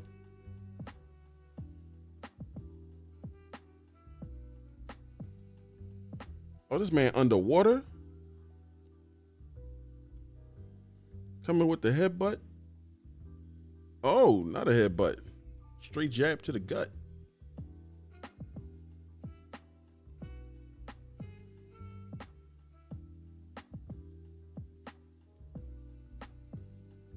All right, we got this.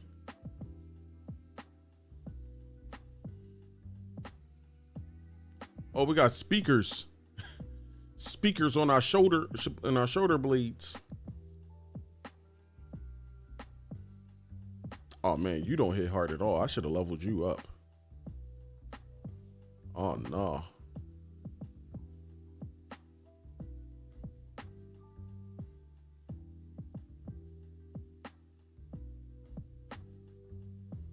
Okay.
Damn.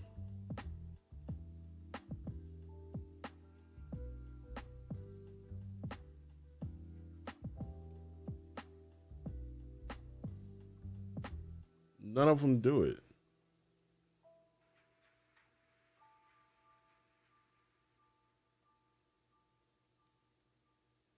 Yeah, they're all the same. That's cool. That makes my job a little easier. Damn, how many of these things are over here?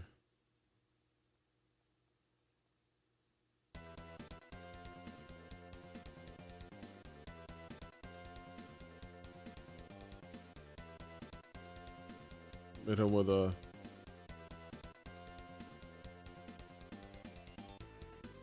Dun, dun, dun, dun, ba-dun, dun, dun, dun, dun, dun, dun.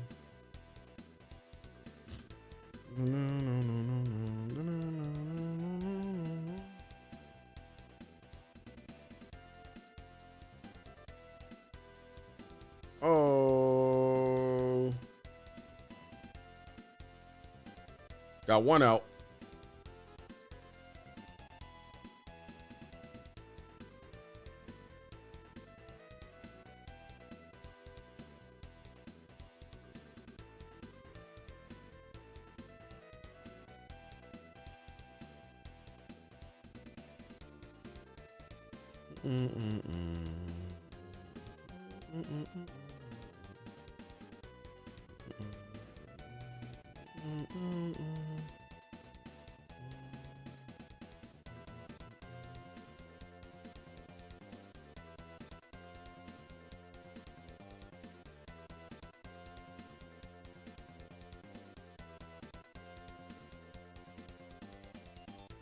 That's because he's underwater. It's going to be hard for me to hit him.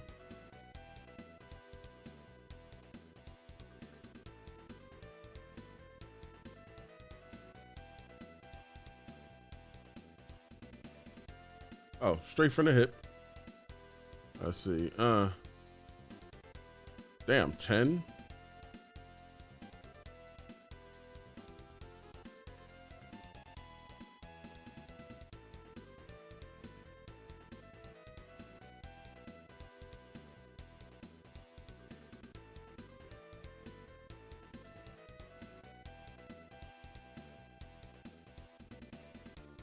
Dun, dun, dun, dun, dun, dun, dun.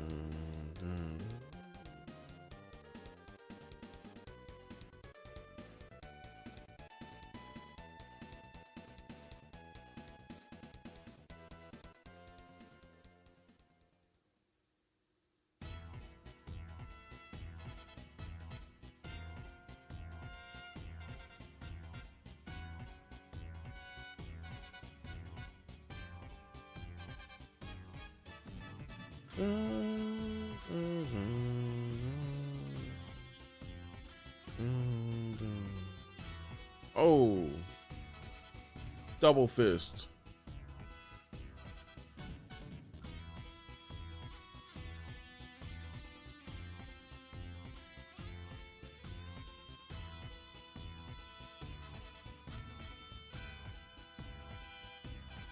That shit light.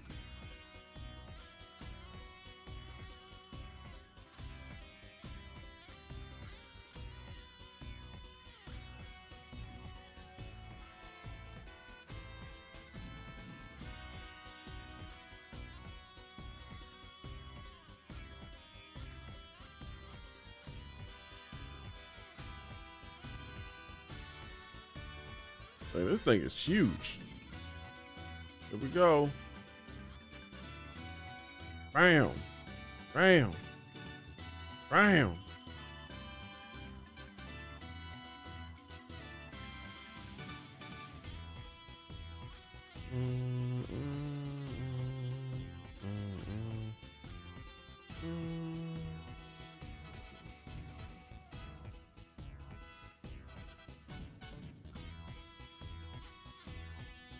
Oh, man.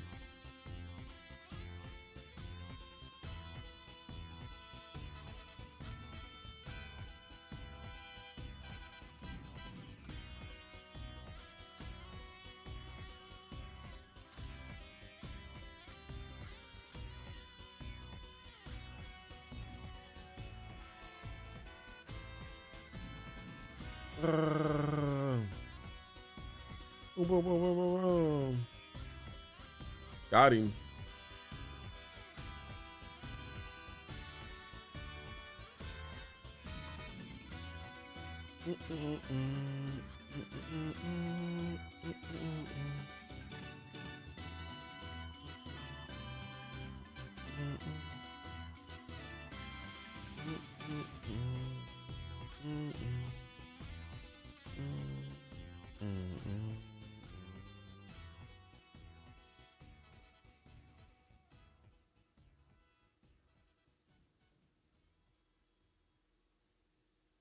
Here we go.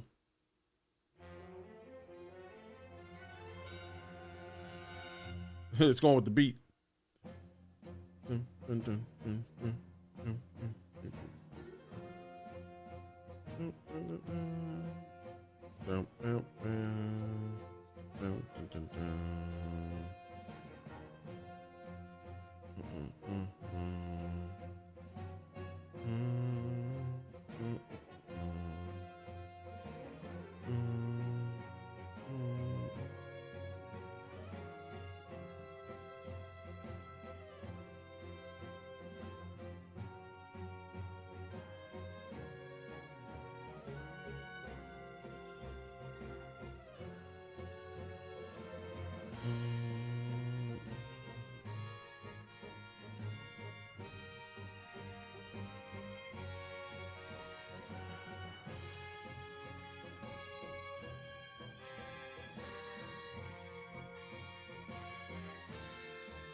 I'm just gonna block. Cause I don't know why they trying to go after him. I didn't realize my headband's not all the way up. It looked like I'm balding, but I'm not.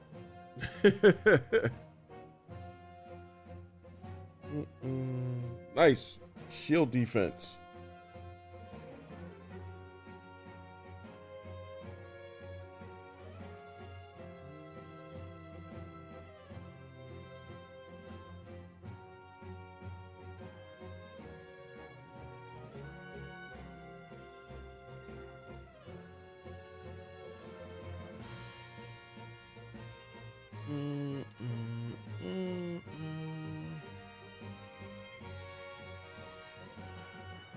I see that this thing about to try to take me out.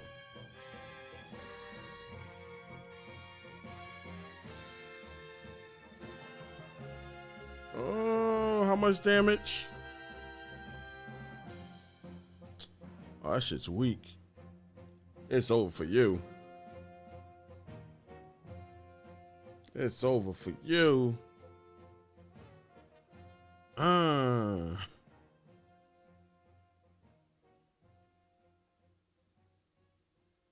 Hold up, you can get it too.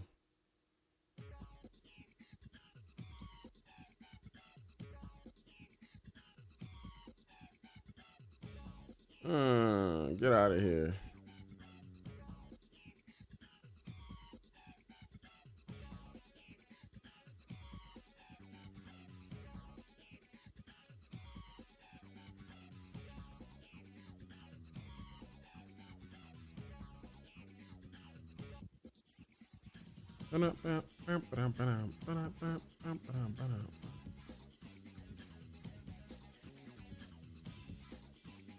Support defense.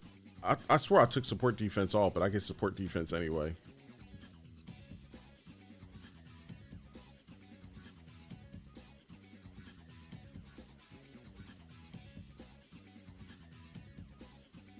Did you make it? Oh my gosh.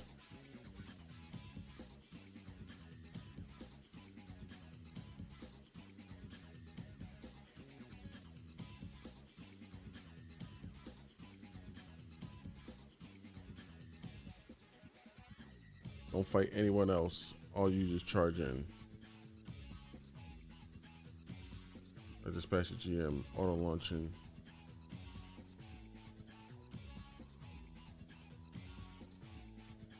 Red mode suit.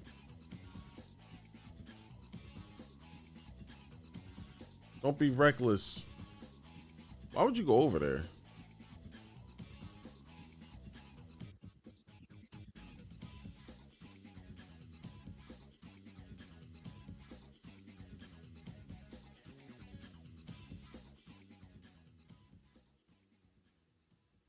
That was stupid.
I should just take it out. Why am I like procrastinating? It's not like I can capture this. Not like I want to.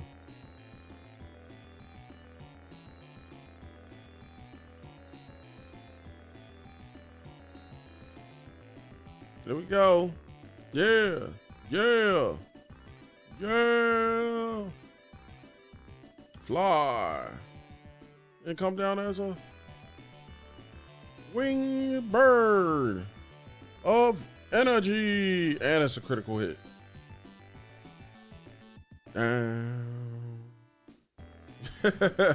That went with the beat. Wiped them out super hard. Get out of here.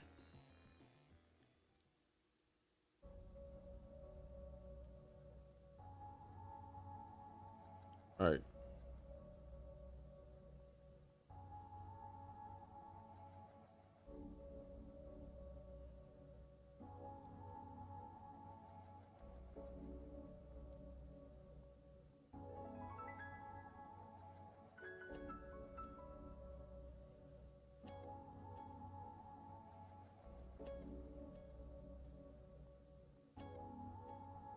I don't know, the sword gonna wipe him out. Yep. Cartridge.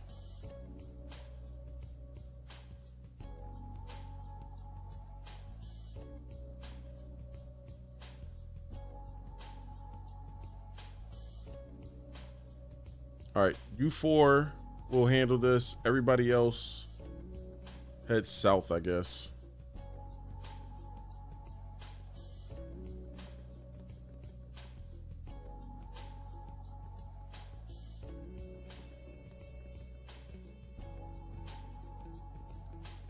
I trust my team.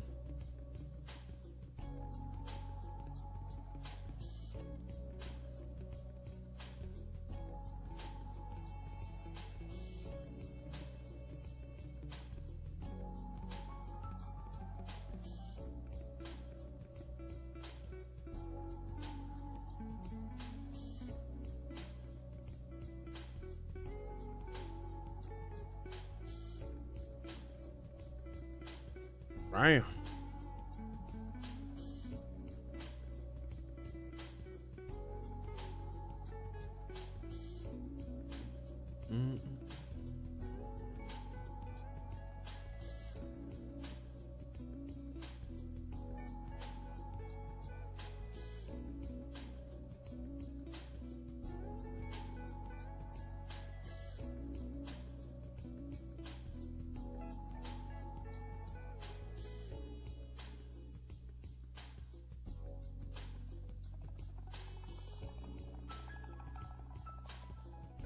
I'm gonna leave everybody there.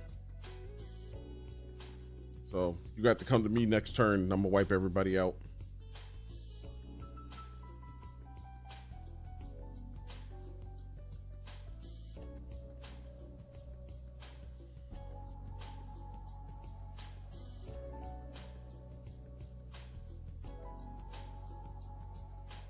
Blazing cross slash. Matter of fact, no, screw weapons. I'm going at you head on. Because like I said, we're not trying to capture these guys. We're just going to wipe them out.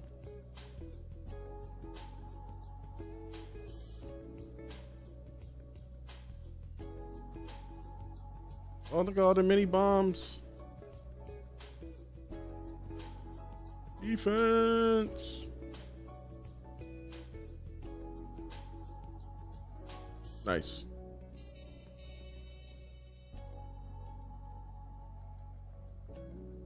All right, we got him. Let's see what this is all about. Oh, look at the mighty sword. The mighty sword of power. Ah, right down the middle.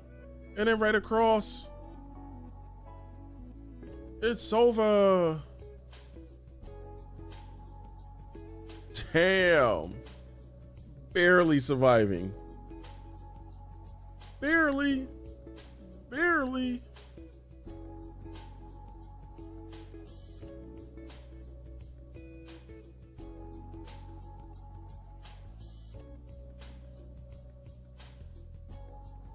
How'd you survive that?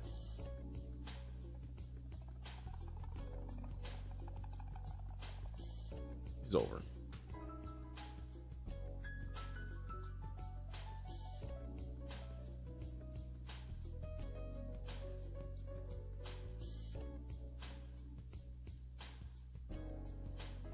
I want to see this plasma cannon.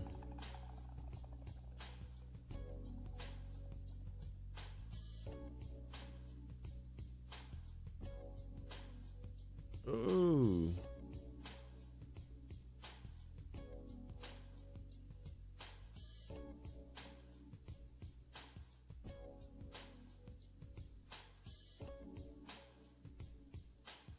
Showed on the P.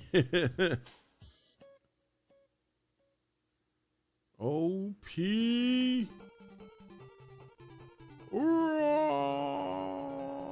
Damn. Like an energy spear. Damn. You did. That's a good one.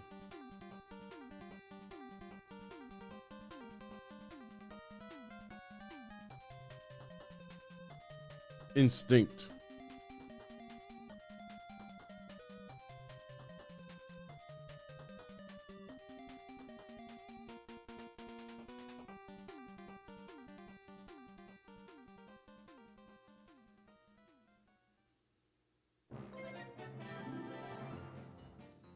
Oh, he's still alive.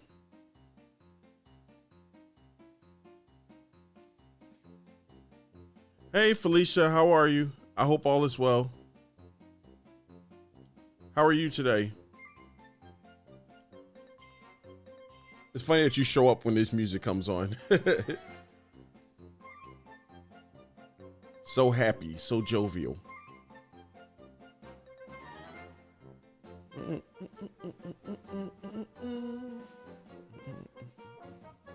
I promise some point by the end of this year, I'm going to play that new Super Mario 3D World. It's such a good game with such great music. I'm pretty decent. Pretty good. I'm pretty good. I went on a giant rant about the whole Chris Rock stand-up special. Or at least people's reaction to it, I should say. I enjoyed the stand-up special. I went on a giant rant about it earlier. Yeah.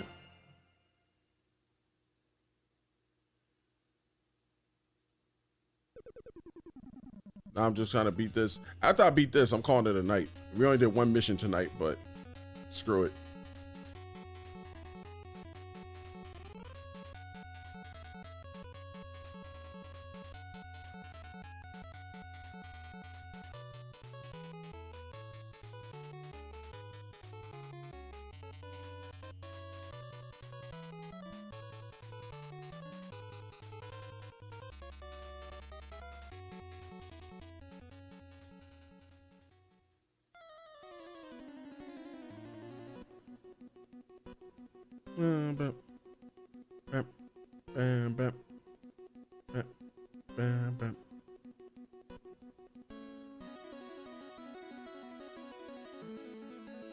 Yo, why did everybody keep going after him?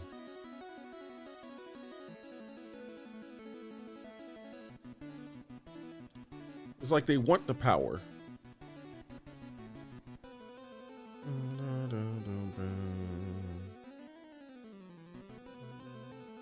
Get out.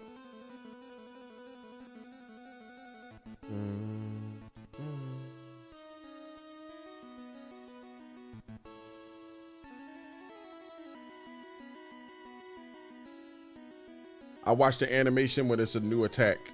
If I already did the attack, then I'm just skipping it.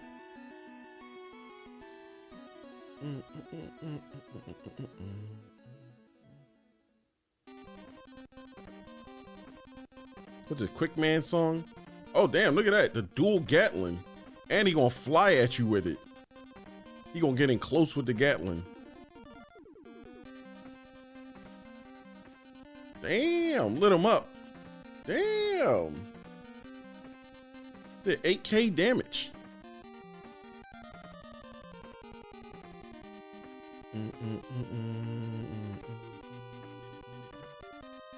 Yo, they still going after him. What is wrong with this team? I guess they see him as like an easy target. But he's still wiping out everybody.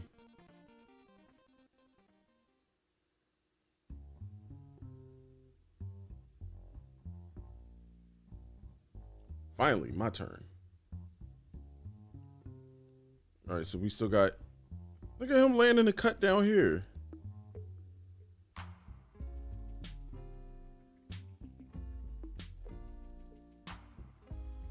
Stark Gandala. Stark Dwayne.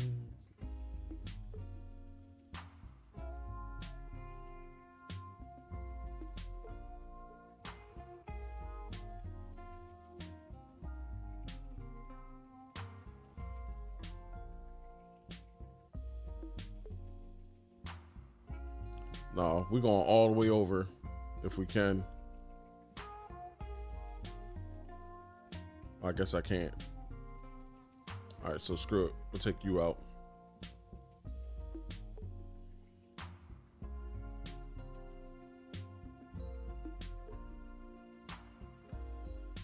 Target acquired.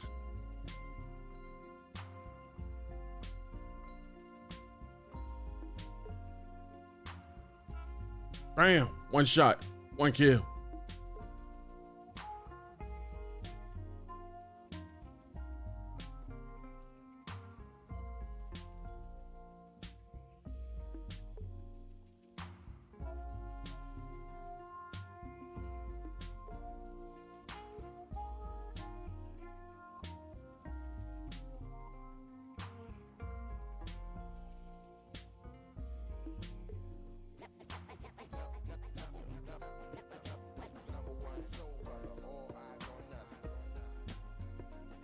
Oh, I ain't mean to do that, damn it.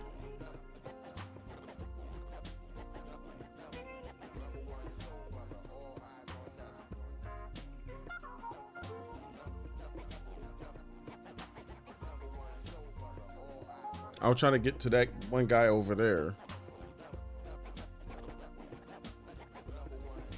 Oh wait, I already did this attack.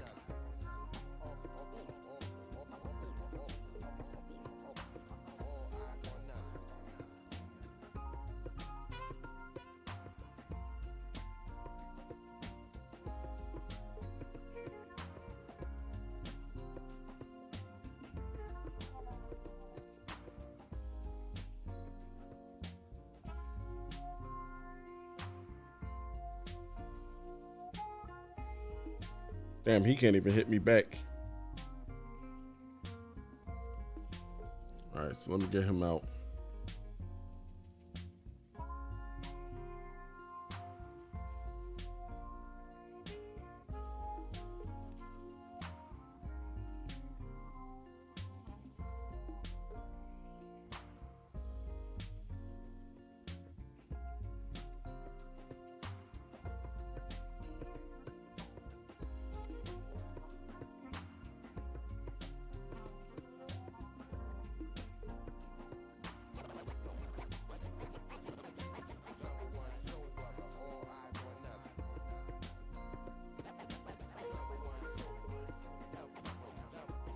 All right.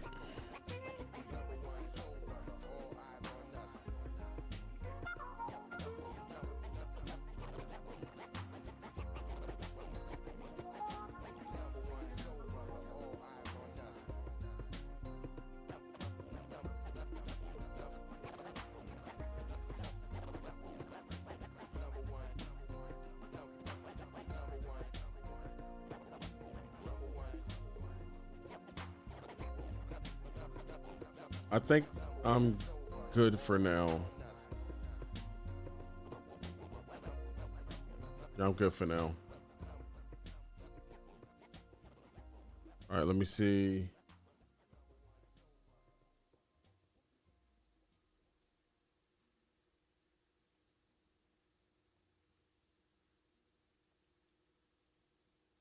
Damn. I guess I'm not good.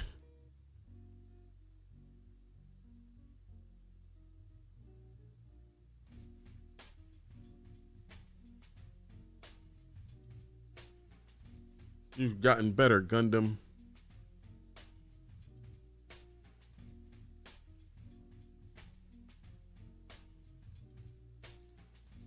Oh. Look at that dodge. Get out of here.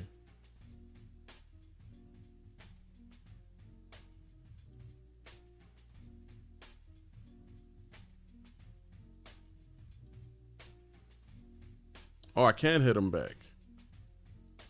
All right, well.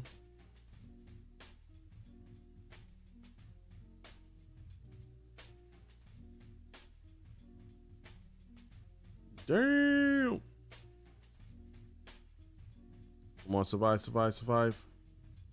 Ooh. You're going to have to heal after this.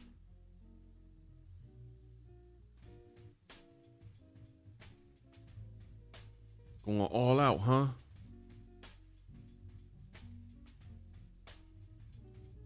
Come on, hit him with something harder. Special beam cannon. Ooh, critical hit. Nice. Took half his health.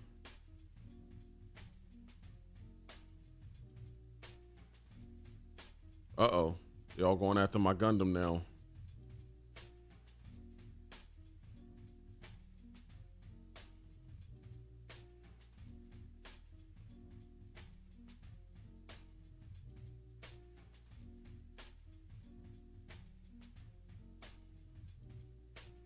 See if you can survive this hit. If you can't survive this hit. Wow, look how that thing looks. Like a frog. Oh. Damn, you can't take that hit?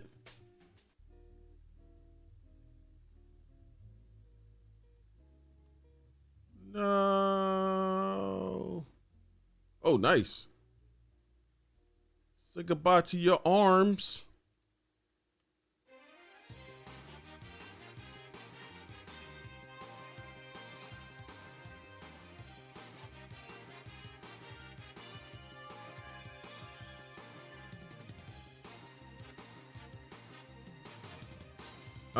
I hope you can survive.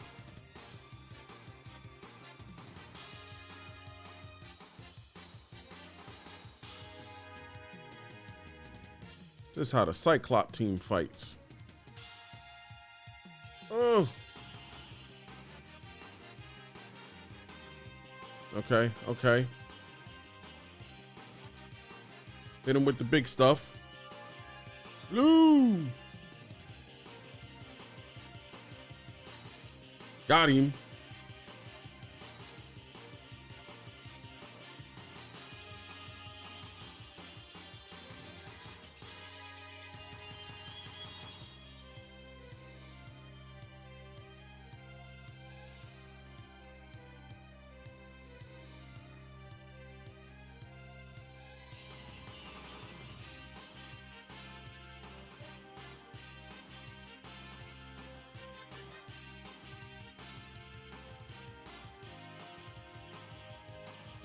Hey, he's gonna keep going after my guy. Huh, look at that one. Why has it got the bullet thing? That doesn't make sense. That just Just to make the robot look cool. There's no reason for it to have like a little gun thing on him.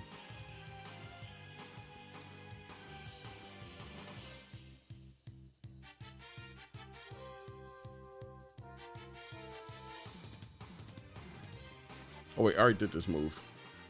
So I'm just gonna wipe her out. Oh no, that didn't wipe her out.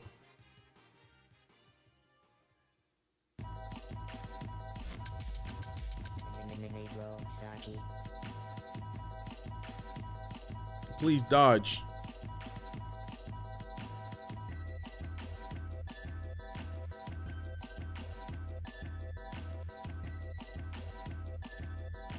Oh. Yes. My team will be down there shortly. You just got to try to survive the onslaught in the meantime.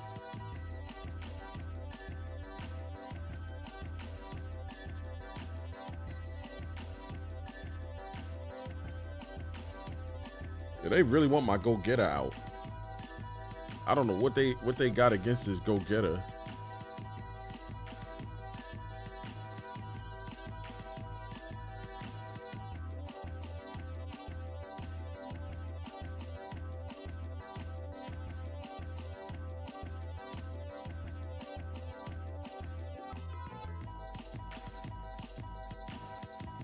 Go. Oh wait, I already did this move. So it says short on the P. I know what that means. Hey Chris, thank you for the like.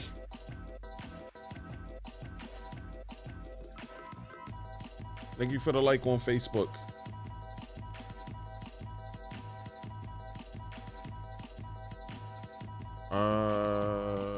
Do I really want to attack him?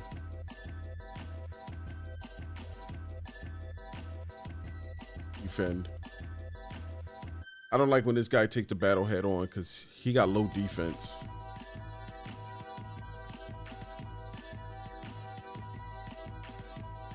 Ooh, shield defense kicked in. All right, I'm gonna take this guy out and you guys head south.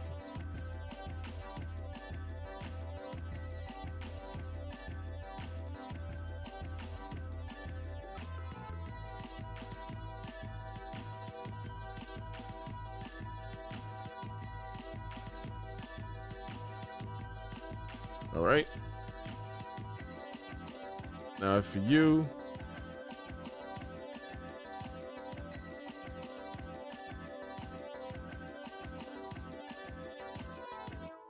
You do that, you heal up, and everybody head south.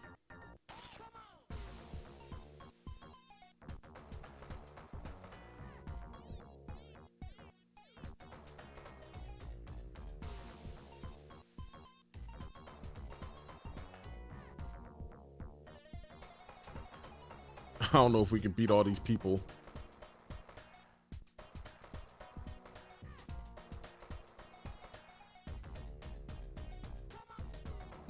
Screw it, we're gonna try.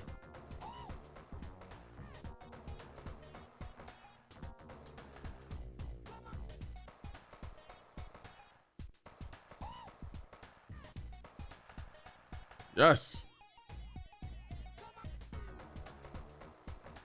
Let me get down here. Repair you.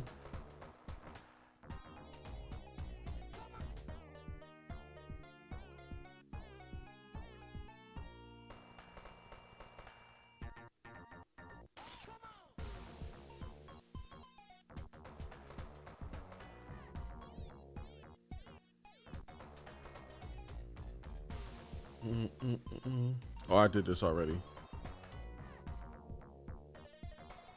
Yes, he's out of here.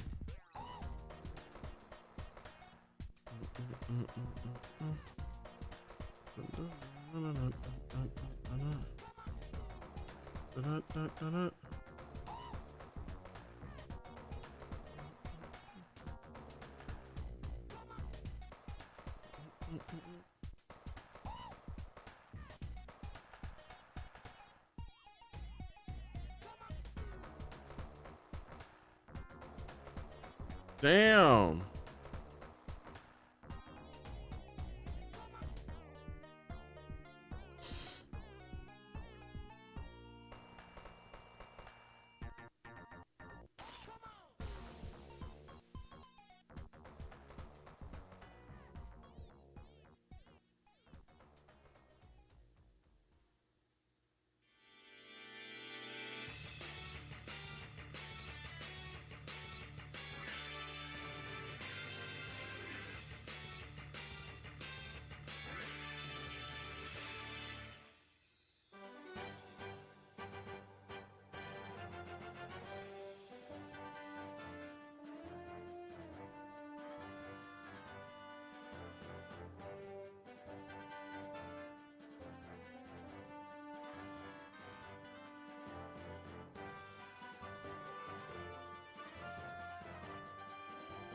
I'm about to say, why can't I use this?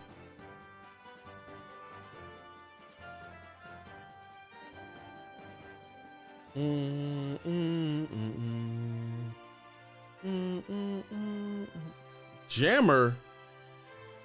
Oh, he got that. All right.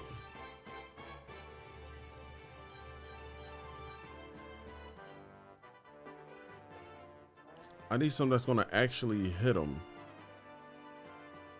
All right.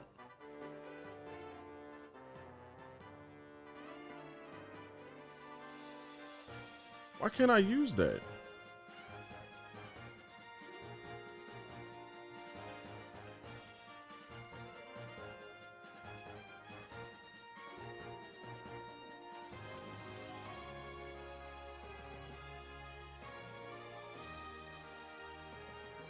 Oh, that hit him. Get out of here.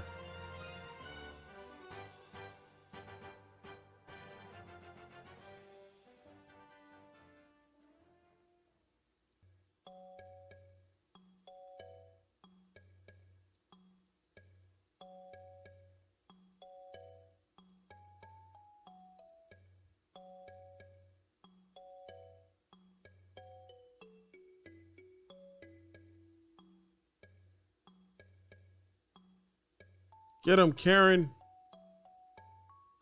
Yeah, you're out of here.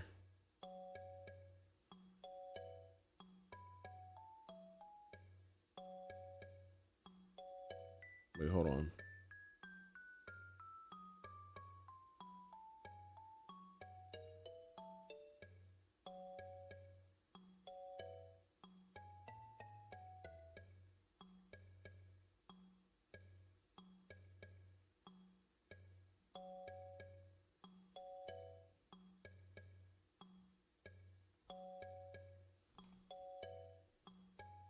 I feel like something's on my foot.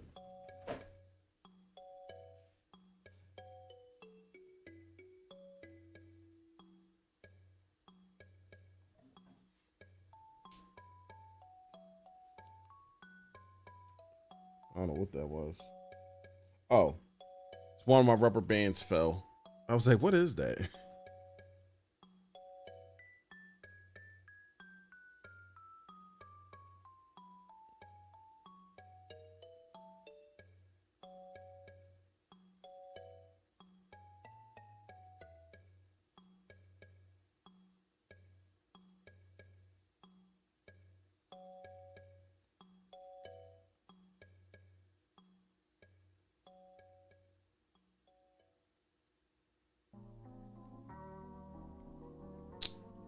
That doesn't help at all.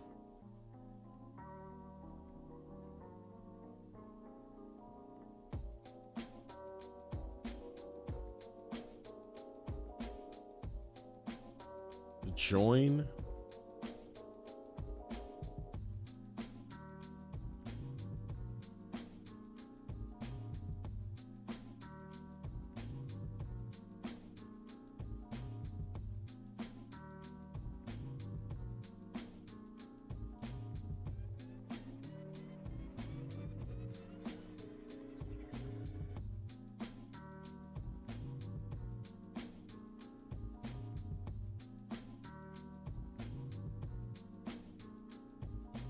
Damn.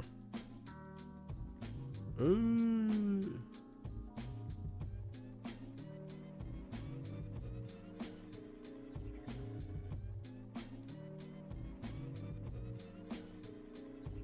I'm out of that range.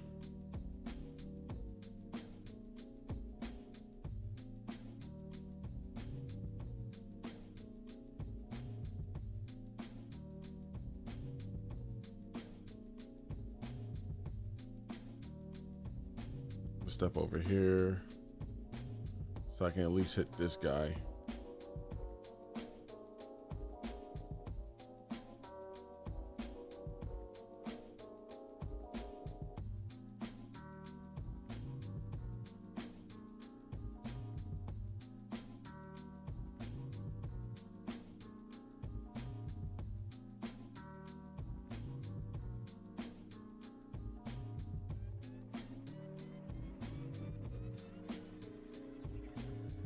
Oh, let me see what I got on Twitter.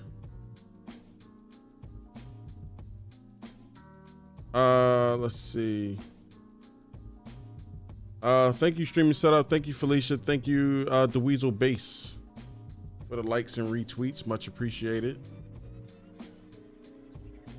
Let's see.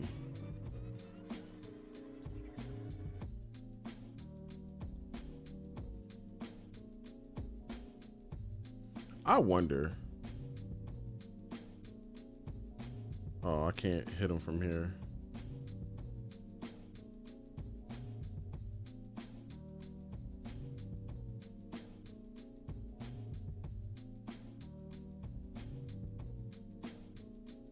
Nope. Wait, what does this mean by used parts? Oh, never mind.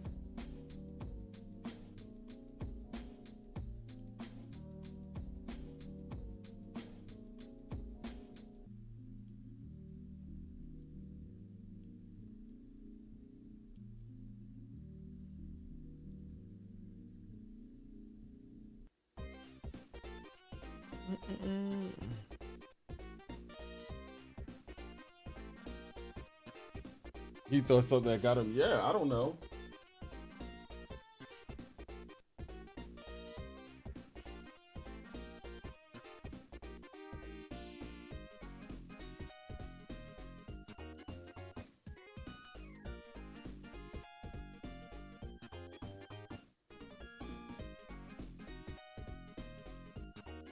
Oh no, I'm wiping this dude out. I'll take the hit. I'm wiping you out.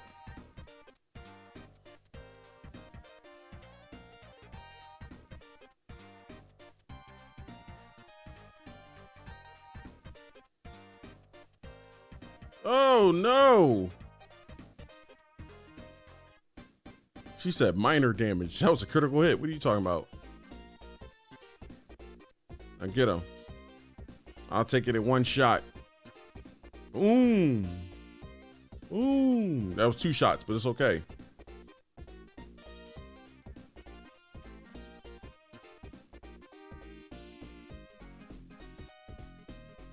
You did.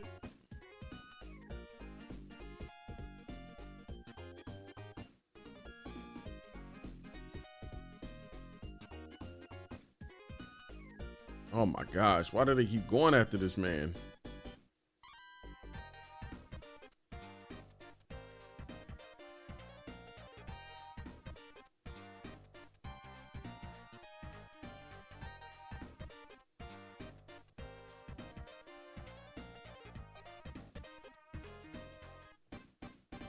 He could take it.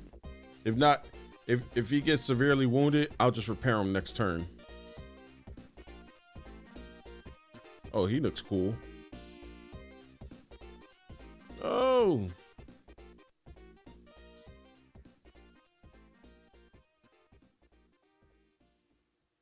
I'll just repair him next turn.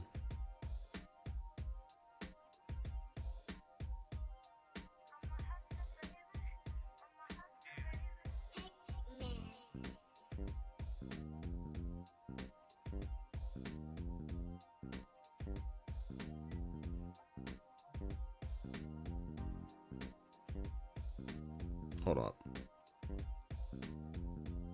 Let's make sure I actually hit you.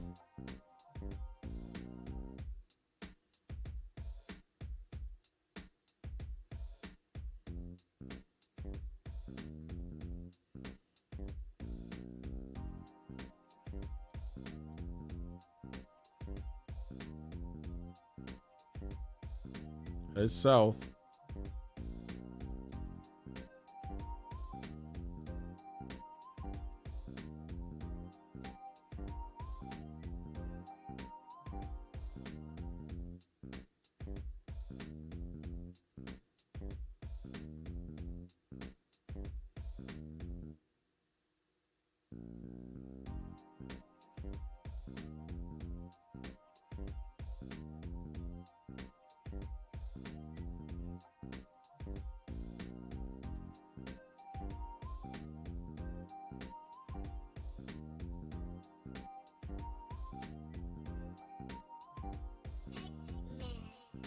Can I use the beam saber on him now?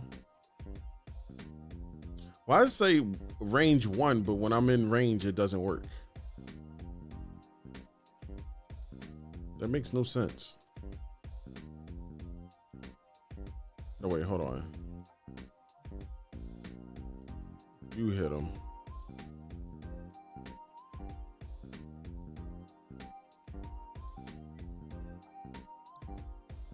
Black man with the black guns.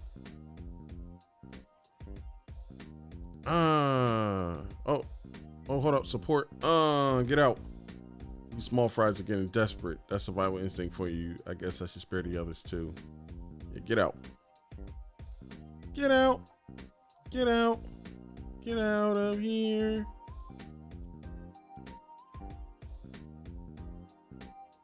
All right, everyone head east. We just got those two to take out, and then we're good for the night.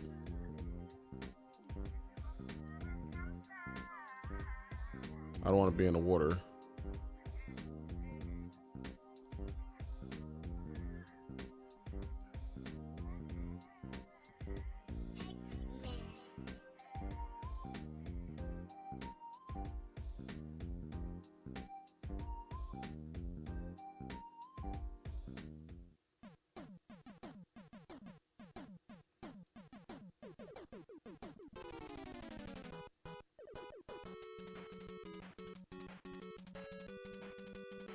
Hold on.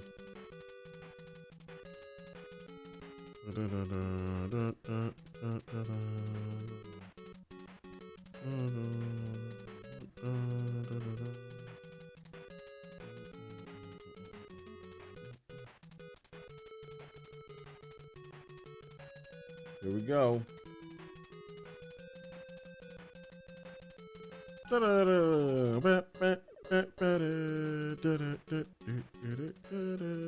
Critical hit. You did.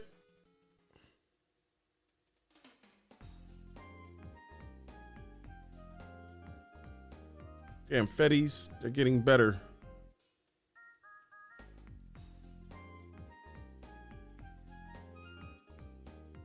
Status report. According to the reports from headquarters, we were able to repel about half of their first attack wave. The combat in the other areas also seem to be dying down. Can't let our guard down. The second wave will come soon. We should reply now while we can. All right. Let's get back to formation. All units return for now.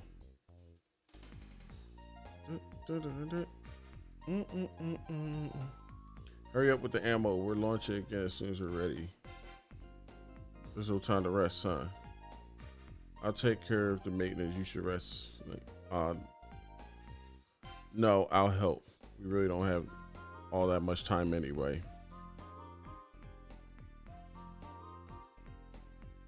Wait, hold on. Let me do this now, because I think last time I forgot. Oh no, you was fully up there. Why was they on your ass so much then?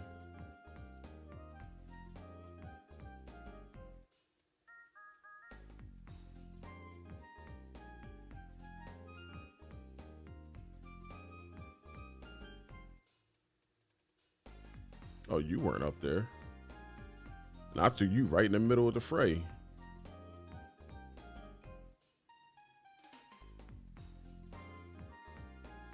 What else did I forget over here?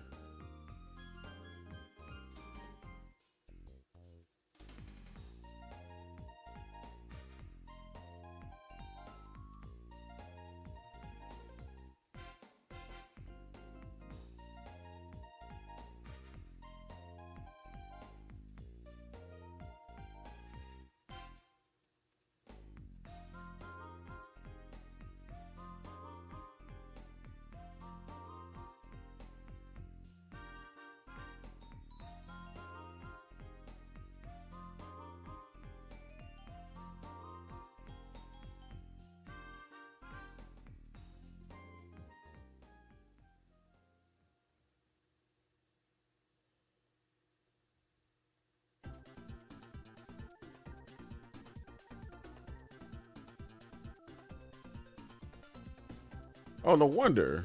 All right.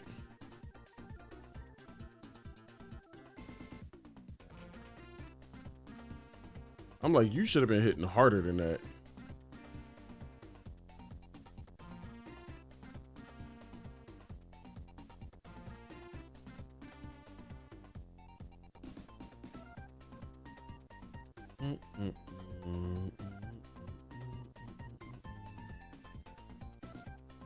Hold up.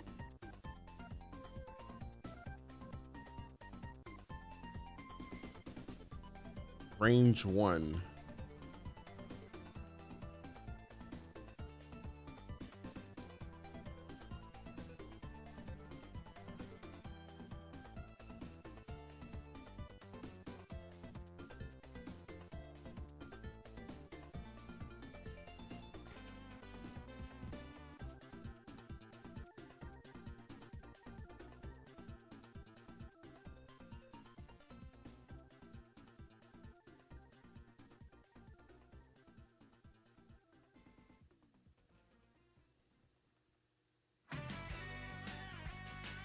Oh, let's skip this. This is my outro. I ain't ready yet. I don't feel like hearing this either. I'll deal with that.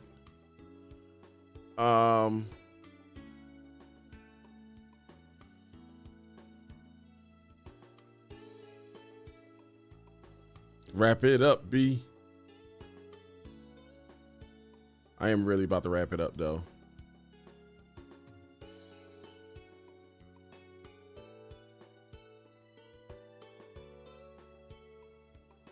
Damn, look at all these I got.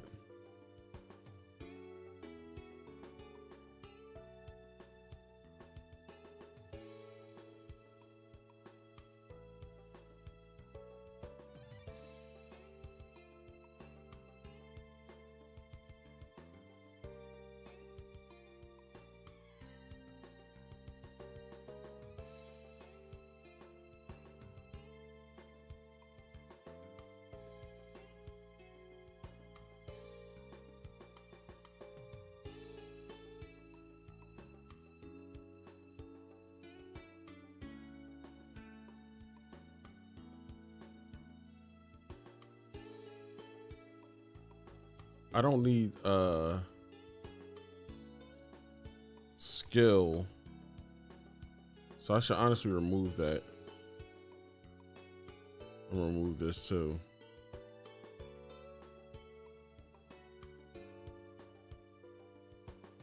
I want evasion and range, because those are my two lowest.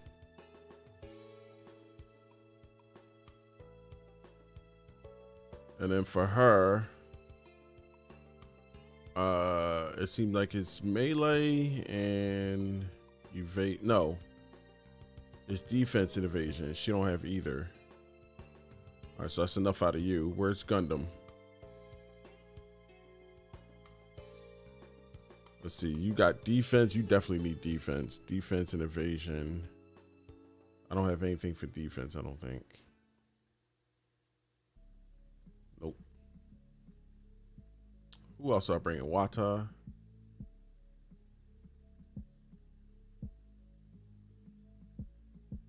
What the fuck is Wata? Oh.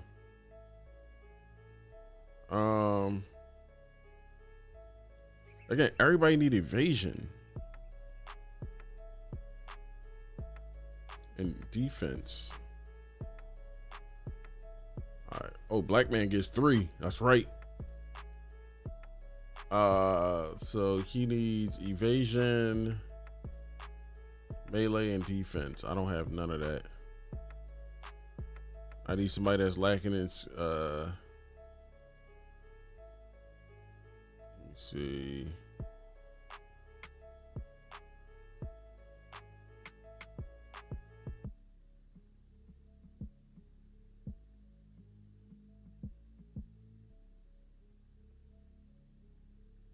Damn, Karen get 4. All right, let me see if I can help Karen out.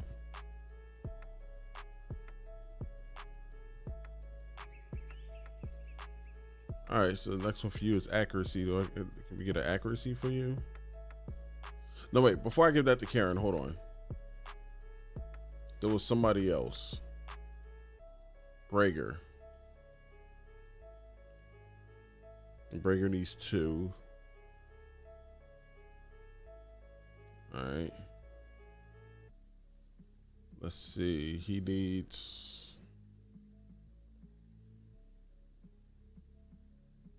Wait till I'm able to get evasion. Like evasion, like everybody gonna get a piece.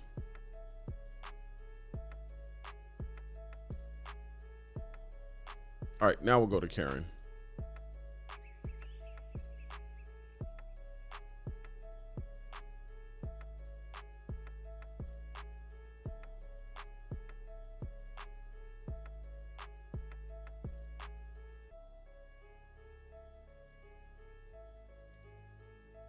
All right, now we go to light.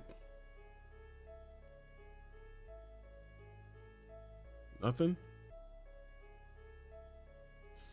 Not for those two. I don't think anybody gonna have like low skill. Everybody's skill is gonna be pretty high. I'm looking right now. Everybody's skill gonna be pretty high.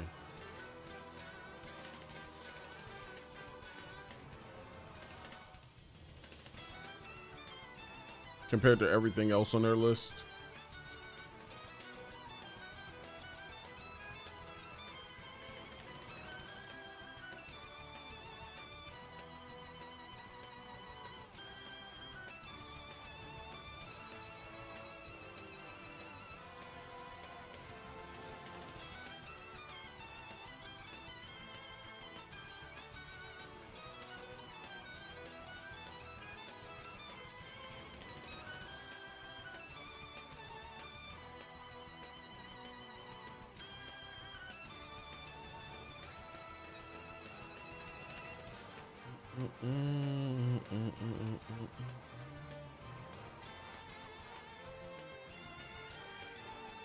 I could go to that.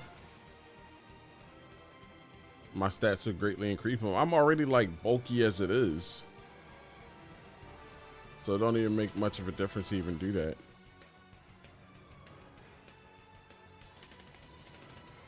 I don't think my cheat code is in anymore because my money has been going down and not been repairing. But I'm okay with that. All right, in this mission, I got to do some, there's like a new mech I can get in this mission, but we're going to do that next week. So now we're done. Hold up. Now it's time to wrap it up. It's time to wrap it up, B.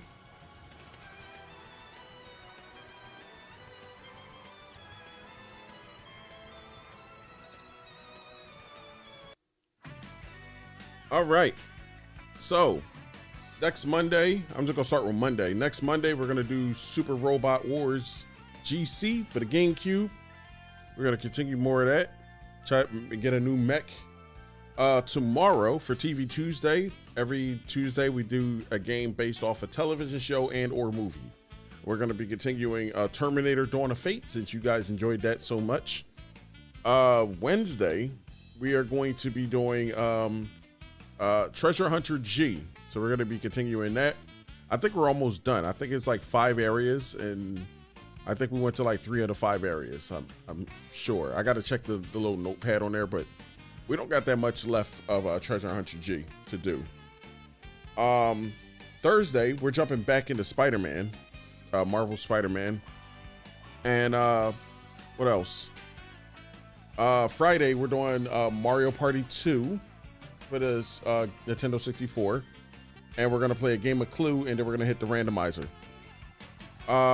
Saturday, it's what y'all waiting for, Women's History Month.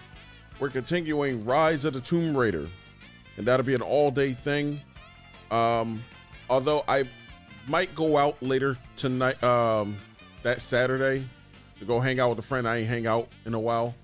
So I want to get out, try to have some form of a social life. So I might be out on Saturday, but I'm still going to stream a lot that day. And then Sunday we'll do Rise of the Tomb Raider again. But 8 p.m. We're doing Sports Sunday, and I always forget Sports Sunday. So let me pull that up real quick. For Sports Sunday, we are going to be doing Tecmo Super Bowl 2 Special Edition, Extreme Sports. Oh, for the Special Edition for the Super Nintendo. Extreme Sports for the Game Boy Color, Al Unser Jr. Turbo Racing for the NES, and 1080 Snowboarding for the Nintendo 64. And that'll be it. Please follow me on Twitch, Twitter, and Instagram at It's Really Lynx, all one word, just like it says at the top. Follow me on Facebook.com/It's Really Lynx TV, Streamlabs.com/It's Really Lynx, TikTok, Cash App, YouTube, especially the YouTube. I'm trying to get a custom URL. I can only get it with you guys' help, so please like, follow, share, subscribe, all that good stuff. We got goals at the bottom. Women History goal. We got the follow goal. We got the star goal if you're on Facebook. And we got the donation goal. If you want to donate anything, I'll take it anytime. You don't have to wait until I'm on stream. Donate whatever you want. And I will see you guys. Hold on, make sure I'm forgetting anything. No wrestling. There's still, let me see. WrestleMania comes at the beginning of April, August 1st and 2nd. So that'll be a very short weekend. So we'll try to get what we can done for Women's History Month then, if we got to spread it into that, because April, I'm playing whatever the hell I want the entire month. All hands on deck for any game. So for that entire month, because it's my birthday month. But yeah, until then, stay safe, cherish your loved ones, all that good stuff. And I will see you all tomorrow for some Terminator Dawn of Fate. Take care now. Bye-bye then.